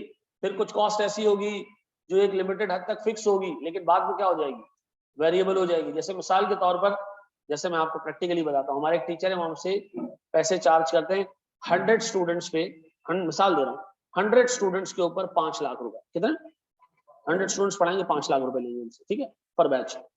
लेकिन जैसे ही अच्छा 100 से कम होंगे तब भी 5 लाख लेंगे, अप टू 100 यूनिट्स कितने लाख लेंगे पर बैच, ठीक है। 101 हो गया ना, वो कहता है नहीं 6 लाख में, वो कहता है मुझे हर एडिशनल स्टूडेंट के आप 4000 रुपए देंगे। अब बताओ एक लिमिटेड हद तक क्या है, फिक्स कॉस्ट, उसके बाद क्या आ रही। तो अभी हमने ऐसी चीजें देखनी है आगे जाकर, अभी बिल्कुल बेसिक चाय पापे, अभी हमने आगे मसाले वाली चीजें जी।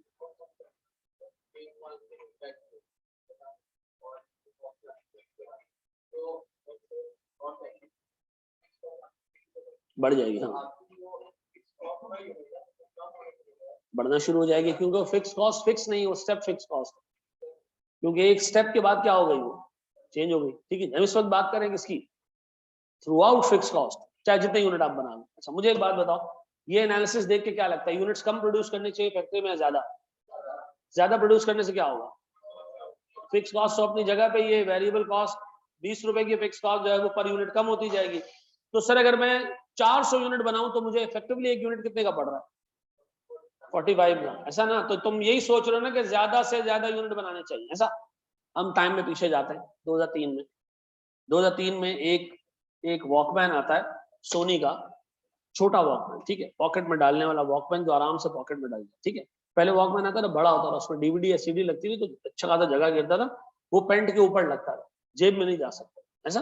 उन्होंने पहली दफा एक पॉकेट वॉकमैन निकाला 2003, ठीक है, और उन्होंने जो है वो ताइवान में उसकी इतनी प्रोडक्शन की, उन्होंने कहा ये एक जबरदस्त प्रोजेक्ट होगा क्योंकि इसके अंदर एक लगेगी छोटी वाली डीवीडी, ठीक है जी, और लोग अपनी जेबों में लेके इसको घूमेंगे, और उन्होंने इसकी इतनी एडवर्टाइजमेंट की और दबा के प्रोडक्शन कर दी। कब? 2003 में इतनी मैसिव प्रोडक्शन की कि पर यूनिट कॉस्ट क्या हो जाए, कम हो जाए। हुआ क्या, इसी दौर में एप्पल ने अपना आईपॉड इशू किया। उसने कहा ये जेब में गया तो मुंह में भी आ जाएगा, ठीक है, और इसमें कोई डीवीडी नहीं लगती, ठीक है, इसमें अलग से मीडिया लगता है और उसको आप यूज कर सकते हो। अब मुझे एक बात बताओ, जिसने प्रोडक्शन कर दी थी मैसिव, ऑब्जेक्टिव क्या था सोनी का कि पर यूनिट कॉस्ट क्या हो जाए, बाद में उनको बेचने के लाले पड़ गए, इसको बेचें कहां जाके, क्यों? उन्होंने जो आईपॉड लॉन्च किया तो जो फर्स्ट और सेकंड वर्ल्ड कंट्रीज हैं, जो बड़ी डेवलप्ड कंट्रीज हैं, उन्होंने फेंका वॉकमैन। उन्होंने किसको लिया? उन्होंने कहा यार ये तो इतना आसान है कि आप इस मीडिया के ऊपर कोई भी चीज कॉपी कर लें, कोई सॉन्ग वॉन्ग आपने सुनना है, आप इसके ऊपर जो है MP3 सॉन्ग कॉपी कर लें, ठीक है जी। इसके लिए तो आपको डीवीडी डालनी है, एक रिकरिंग कॉस्ट है, आईपॉड की एक दफा की कॉस्ट है, साउंड क्वालिटी में बड़ा फर्क था। तो उन्होंने क्या किया सर, फिर उस वॉकमैन को डंप किया, कहां पर? थर्ड वर्ल्ड कंट्रीज में, जिम्बाब्वे, ज़ैम्बिया, ठीक है जी, और इस तरह की जो थर्ड वर्ल्ड कंट्रीज है इंक्लूडिंग पाकिस्तान, इन कंट्रीज में उसको डंप करने की कोशिश की। तो मुझे एक बात बताओ, अगर आपको ये बात पता है कि ज्यादा से ज्यादा प्रोड्यूस करने से क्या होगी, कॉस्ट, तो करना चाहिए ऐसा? नहीं सर, आप ये तो देखो खरीदने वाले कितने बैठे हैं। अभी हम किताबें बनवा रहे थे, गौर से सुनना, किताबें बनवा रहे थे, प्रिंटर के पास हम गए, हमने कहा एक बुक बनवानी है। उसने कहा कितने यूनिट है? मैंने कहा यूनिट क्या मतलब? उसने कहा कितनी बुक्स बनवानी है? हमने कहा यार 1000। उसने कहा पक्का? मैंने कहा, उसने कहा 1000 बनाओगे, एक बुक के मैं आपसे 700 रुपए चार्ज करूंगी। कितने? मैंने कहा 2000 बनवाए तो? उसने कहा 500। मैंने कहा वो क्यों? उसने कहा सर किताब बनाने के लिए ना मुझे प्लेट्स बनानी पड़ती है। क्या बनानी पड़ती है? प्लेट्स। एक दफा प्लेट बन गए ना, फिक्स कॉस्ट है। उसके बाद हमने जितनी किताबें बनानी है, सिर्फ किसका खर्चा आएगा? पेपर और इंक का। तो मैं आपको सब्सिक्वेंट बुक्स क्या कर सकता हूँ, सस्ती बेच सकता हूँ। यहां पर भी देखो यही है, आपने फैक्ट्री ले ली 10,000 रुपए की रेंट पे, फैक्ट्री में 100 यूनिट बनाओ, जितने ज्यादा बनाओगे पर यूनिट कॉस्ट क्या होती जाएगी? कम होती जाएगी। तो मुझे एक बात बताओ सर, हमने उससे किताबें बनवाई, 2-2 हजार 2,500 यूनिट्स बनवाए, ठीक है, मुझे लास्ट टाइम की कॉस्टिंग का अंदाजा 1700 स्टूडेंट गए थे हमारे, ठीक है जी, तो हमने अकॉर्डिंगली किताबें बना दी 1500। अब मुझे एक चीज ये बताओ सर कि per unit cost over the span क्या होती जाती है? कम होती जाती है, क्योंकि आपकी एक कॉस्ट क्या है उसमें, फिक्स है। क्या मैं आज की दिन में आपको ये चीजें समझाने में कामयाब रहा कि मैन्युफैक्चरिंग कॉस्ट क्या है मैन्युफैक्चरिंग कॉस्ट? जो फैक्ट्री में इनकर हो रही है। नॉन मैन्युफैक्चरिंग कॉस्ट जो फैक्ट्री के बाहर एडमिन और सेलिंग डिपार्टमेंट में इनकर हो रही है। क्या मैं आपको ये समझाने में कामयाब रहा कि डायरेक्ट मटेरियल वो जो प्रोडक्ट में ट्रेसेबल है? क्या मैं आपको समझाने में कामयाब रहा कि डायरेक्ट लेबर वो जो बजाते खुद प्रोडक्शन कर रहा है? क्या मैं आपको समझाने में कामयाब रहा कि इनडायरेक्ट मटेरियल, इनडायरेक्ट लेबर और इसके अलावा फैक्ट्री के सारे खर्चों को हम एक नाम देते हैं, कौन सा? फैक्ट्री ओवरहेड्स या मैन्युफैक्चरिंग ओवरहेड्स। ऐसा सर नॉन मैन्युफैक्चरिंग में एडमिन और सेलिंग इंटायर कॉस्ट को हम एक ही नाम देते हैं, नॉन मैन्युफैक्चरिंग कॉस्ट या नॉन मैन्युफैक्चरिंग ओवरहेड्स। ऐसा मुझे बताओ, पूरी कंपनी में सारे का सारा ओवरहेड्स है, मैन्युफैक्चरिंग या नॉन मैन्युफैक्चरिंग? ओवरहेड्स के अलावा सिर्फ दो ही कॉस्ट है, कौन कौन सी? Direct material, direct labour. ऐसा बाकी सब ओवरहेड है, कुछ मैन्युफैक्चरिंग ओवरहेड्स हैं, कुछ नॉन मैन्युफैक्चरिंग ओवरहेड्स है। डन। फिर मैंने आपको बताया सर वेरिएबल कॉस्ट, वो कॉस्ट जो नंबर ऑफ यूनिट्स के साथ साथ क्या हो रही है, इंक्रीज हो रही है। जो नंबर ऑफ यूनिट्स के साथ साथ क्या हो रही है, टोटल बेसिस पे इंक्रीज हो रही है, पर यूनिट बेसिस पे constant. Fix cost total basis पे कांस्टेंट, पर यूनिट बेसिस पे डिक्रीज हो रही है। अपेरेंटली क्या लग रहा है, कंपनी की कॉस्ट लोएस्ट पे कब आती है? सर जब आप ज्यादा से ज्यादा यूनिट प्रोड्यूस करो। ऐसा है, ऐसा है मेरे बच्चों, यहां तक क्लियर है? हम एक स्टेप आगे बढ़े, ये कॉपी करना है तो कर लो, हम एक फाइनल डिस्कशन करने जा रहे हैं, फिर हम क्लास ऑफ करेंगे, ठीक है? तुम लोगों को थोड़े दिन पहले क्लास थोड़ा सा कम पढ़ाते हैं जी।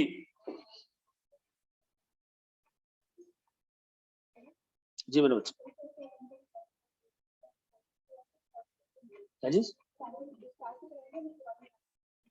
नहीं, इनको तो मैं स्टार्ट से कराऊंगा। अच्छा भाई, आपका पूरा बैच जो है ना वो ऐसे चलेगा कि कोई पार्ट में आपको रिकॉर्डेड नहीं दूंगा, ठीक है जी, क्योंकि बाकी की जगह पे ये हो रहा है कि आपको रेगुलर के साथ मर्ज करके पुराने रिकॉर्डेड देंगे, मैं आपको कोई रिकॉर्डेड नहीं दूंगा, ठीक है? मैं आपको पूरा कोर्स क्लास में कराऊंगा, ठीक है?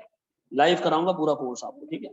जो बंदा चाहे कि वो रिकॉर्डेड लेना चाहे वो रिकॉर्डेड वर्जन पे भी जा सकता है, हमारे पास ये भी ऑप्शन अवेलेबल है कि आप रिकॉर्डेड वर्जन पे चले जाएं, पूरा course recorded, up to you.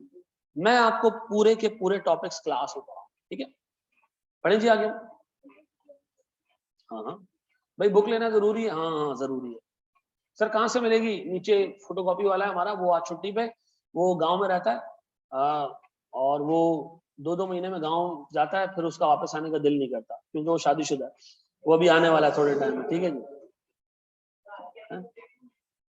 Very good question sir. देखो एक चीज दिमाग में रखना, ICAP की किताब हर हाल में अपने पास रखनी है सॉफ्ट कॉपी में, हार्ड कॉपी में लेने की जरूरत नहीं। करना क्या है, ICAP जो चैप्टर मैं आपका कंप्लीट कराऊंगा, आपने खोल के किताब देखनी है कि सर ने ये पढ़ा दिया, ये पढ़ा दिया, ये पढ़ा दिया, ये पढ़ा दिया, कोई चीज ऐसी तो नहीं कि सर ने छुड़वा दी। आपने ये इंश्योर करना है, ये कंट्रोल रहेगा आपके पास कि सर ने कोई चीज छुड़वाई तो नहीं। अगर पूरा का पूरा कोर्स कंप्लीट है तो ठीक है, कोई चीज छुड़वा दी आपने, आगे क्या करना है? मुझे इन्फॉर्म करना है कि सर ये चीज आप छोड़ के चले गए। मेरी जिम्मेदारी है कि ICAP का पूरा किताब का जो सेटअप है मैं आपको क्लास में कंप्लीट कराऊंगा, ठीक है जी? तो ये दिमाग में रखना कि ICAP की किताब आपने देखनी है किस नियत से, ये चीजें कंप्लीट हैं या नहीं, ठीक है? ये मैं आपको बता रहा हूँ। जो टीचर आपको ये कहता है कि ICAP की किताब बेकार है, ठीक है जी, उसका कोई रोल नहीं है, ये मैं आपको बताऊं गलत बात है। ICAP की किताब कंप्लीटनेस के लिए आपने जरूर देखनी है। थ्योरी सब्जेक्ट में टेक्स, लास्ट टाइम ICAP की स्टडी टेक्स से 4 नंबर की ऐसी डेफिनेशन आई जो किसी ने कवर नहीं कराई, ठीक है जी? कौन सा, क्या क्या डेफिनेशन थी? सेक्टोरल बेंचमार्क, हाँ ये डेफिनेशन आई, ये किताब में थी, किसी ने नहीं कराई थी। किताब छोड़ोगे तो पेपर में हो तो मैं नहीं छोड़ूंगी, ठीक है जी? ये दिमाग में रखो। किताब PDF में मिलेगी ICAP की उस पर पड़ी हुई है सर। चलो जी बड़े एक स्टेप आगे दोस्त, मेरे प्यारे बच्चों। अच्छा देखो एक चीज और सुनो सुनो सुनो। कितने लोग ऐसे जो किताब पढ़ने के आदी हैं, किताब पढ़ते हैं, किताब उठाते हैं, देखते हैं, 2 लोग 3 लोग, बिल्कुल ऐसे ही काम करना चाहिए। किताब कौन पढ़ता है आजकल? देखो मैं एक बात बताता हूँ, एक छोटी सी तुम्हारे 2 मिनट का टाइम मिलूंगा जो उसको अच्छे तरीके से। अगर आप किताब पढ़ने के आदी नहीं हो, आप आज से अपने जहन में डाल दो, आप शायद कैफ पास कर लो, आप CA फाइनल के 2-3 पेपर पास कर लो, आप आगे नहीं जा पाओगे। आगे बहुत सारे सब्जेक्ट ऐसे हैं जिसकी कोचिंग नहीं होती है, वो आपको खुद किताब से पढ़ना पड़ती है। आप CA फाइनल में आओगे, MSA 1 MSA 2 कोई नहीं पढ़ाता, जो पढ़ाते हैं मजाक करते हैं। आपको खुद पढ़ना पड़ेगा, जो पढ़ा रहे होते हैं सिर्फ गाइड करते हैं, इस किताब से ये पढ़ लेना, इस किताब से ये पढ़ लेना। पहले स्कूल में टीचर आते थे ना, यहाँ से यहाँ तक क्वेश्चन नंबर 1 का जवाब है, यहाँ से यहाँ तक क्वेश्चन नंबर 2 का जवाब है। सर ये है क्या? बेटा किताब में लिखा है। हम गधों की तरह जो प्रिंटेड किताब होती थी उसको कॉपी पे छापते थे, और फिर उसी कॉपी को छाप के हम एग्जाम में आ जाते थे, हम समझते थे हमने चीजें पढ़ ली, ठीक है जी? मैं आपको फैक्ट बता रहा हूँ, अगर आप किताब पढ़ने के आदी नहीं हो, आप मोहताज हो, टीचर के मोहताज हो, वो आपको अपने पीछे घसीटेगा, जिस तरह पढ़ाना चाहे आपको पढ़ा के चला जाएगा, आप में इतनी तपड़ नहीं होगी कि आप उसको चैलेंज करो। एक किताब है कॉलिन ड्रूरी की,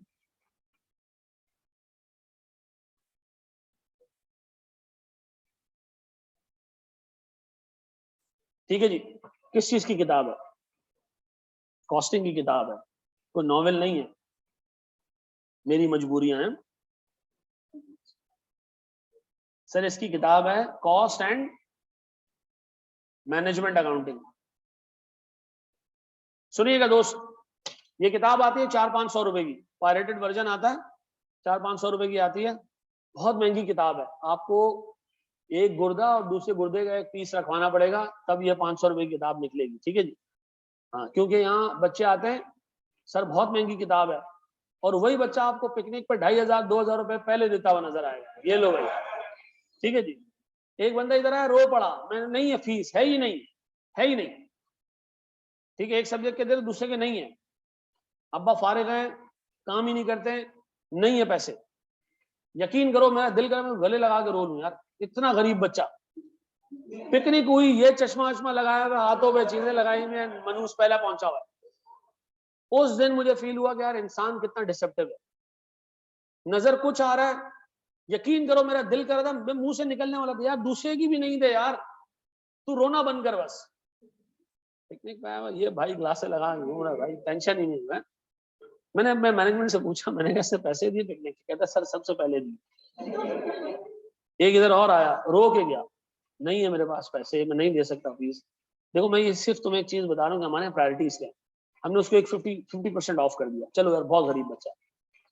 उसने ईद के दिनों में एक तस्वीर लगाई, तो हम घुमा रहे थे, बेगम मेरे साथ बैठी हुई थी, तो बेगम ने कहा ये रुको रुको, ये तस्वीर रुको, ये वाला सोफा मुझे चाहिए। ठीक है जी, सोफा देखा हमने, तो हम सोफा ढूंढने निकले थे ईद से पहले, नहीं मिला हमें। वो उसके दिमाग में जो डिजाइन था, कह रहे ये वाला डिजाइन। ठीक है जी, अब गौर से सुनना, अभी ईद खत्म हुई, जुम्मे का दिन था, तो जिस बंदे से हम फर्नीचर बनवाते हैं नर्सरी मार्केट में, उसको हमने तस्वीर भेजी, उसने कहा ये सोफा तकरीबन 4-4.5 लाख रुपए। ठीक है, अब गौर सुनना, अब उस पे जो बंदा विराजमान था, जो बैठा हुआ था, उसको देख के मुझे याद है, मैंने कहा इसको कहाँ देखा है? मैंने कहा मैं इससे पूछूं कि ये तूने कहां से लिया है, तो यहां से तो बहुत महंगा मिल रहा है। मैंने देखा, मैंने कहा यार बस खत्म हो, ईमान उड़ गया मेरा यार, इतना। और आप उनको कोई काम बोलो, सब चीजों के लिए पैसे आ जाए, पढ़ाई तालीम के लिए नहीं। चले भाई खाना खाने चले, हाँ हाँ चलो चलो, किताब लेनी है, जूते खरीद लेंगे अच्छे, पैसे नहीं। ईद के लिए 5 सूट सिलवा लेंगे, प्रायोरिटीज अपनी रखो। मैं आपको ऑनेस्टली बताऊं, मेरी बेटी ने अभी एसीसी के पेपर दिए, उस वर्ल्ड रिकॉर्ड होल्डर है वो, 13 साल की उम्र में उसने एसीसी का पहला पेपर पास किया। उसको मैंने स्कूल नहीं पढ़ाया, होम स्कूलिंग की उसकी, ठीक है, घर पे पढ़ाया उसको। उसने भी पेपर दिया, उसने सेकंड पेपर दिया, उसने किसी टीचर से नहीं पढ़ा। उसने कहा पापा मैं किताब से पढ़ूंगा। मैंने कहा पढ़ो किताब से। मैंने कहा फेल हो जाओ, मोहताजी नहीं करना, किताब पढ़ने की आदत डालो। उसके पहले पेपर में 82 मार्क्स थे, दूसरे पेपर में उसके सिर्फ 70 मार्क्स आए, खुद से पढ़ा उसने। मैंने कहा तुम्हारे ये 70 95 के बराबर, ठीक है, आदत डालो, टीचर से क्लास लो अनडाउटेडली, लेकिन किताब पढ़ने की आदत डालोगे ना, मोहताजी नहीं होगी, और करेक्ट वर्जन पढ़ोगे।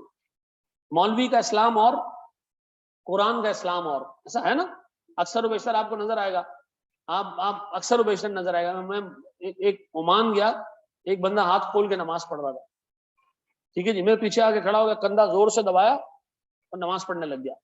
मुझे तो पहले गुस्सा है, मैंने कहा क्या बगैरत यार, नमाज में कंधे दबा रहा है, ठीक है ना, हाथ खोल के नमाज पढ़ने खड़ा हो गया। मैं नमाज खत्म की तो वो मैं साथ साथ नमाज पढ़ रहा है, नमाज खत्म की तो उसने अपनी नमाज खत्म की थोड़े टाइम बाद। मैंने उसको कहा भाई ये क्या तरीका है? उसने कहा मैं आपके पीछे जमात पढ़ रहा था, तो मैं हंसने लग गया। मैंने कहा मैं तो सुन्नतें पढ़ रहा था। तो उसने कहा मेरा फर्ज हो गया, आपकी सुन्नत होगी। ठीक है जी, अच्छा मैं ये समझा शायद अहले तशरीह भाइयों में ये चीज है कि हाथ खोल के नमाज पढ़े, और किसी की सुन्नत तो आप, बाद में पता चला वो सुन्नी है। मेरे लिए अजीब मामला ना, मैंने कहा यार सुन्नी हाथ खोल के नमाज पढ़ते, उसने कहा अल्लाह के नबी ने पढ़ी हाथ खोल के नमाज। अब आप आज किसी भी शिया मौलवी को बोलो हाथ बांधू, वो कहेगा नहीं। सुन्नी को बोलो हाथ खोलू, वो कहेगा नहीं। ये है रिजिडिटी। ठीक है जी, एक टीचर से पढ़ोगे ना, उसी की नॉलेज आपके आगे चलेगी।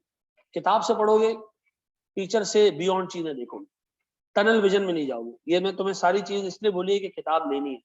जिस बच्चे के पास पैसे नहीं है, ये किताब फ्री में भी अवेलेबल है, सॉफ्ट कॉपी में, ठीक है जी, सॉफ्ट कॉपी में अवेलेबल है pdfdrive.net पे। कहां पर? pdfdrive.net। अब .com हो गया हो तो पता नहीं। इस पर्टिकुलर वेबसाइट पे मोर देन 100 मिलियन बुक्स पड़ी है, फ्री ऑफ कॉस्ट। ठीक है जी, मूवीज नहीं है, ठीक है जी, बुक्स है। ठीक है जी, मूवीज का आपको अच्छी तरीके से पता होगा। ठीक है जी, 400-500 नंबर्स तक भी लोग जाते हैं, ऐसा। ये सारे वो हरामखोर हंसे हैं। चलो जी, चलें दोस्त आगे हम, सर हम यहीं तक रखते हैं आज की क्लास को।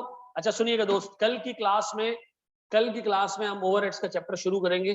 ठीक है, आप लोगों का काम ये, कल की क्लास तक आपको ये पता हो डायरेक्ट मटेरियल, डायरेक्ट लेबर क्या है, और ये सारी चीजें क्या याद रहेगा, ये पक्का? अच्छा जी सर, एक छोटी सी तस्वीर हम लेके रखेंगे।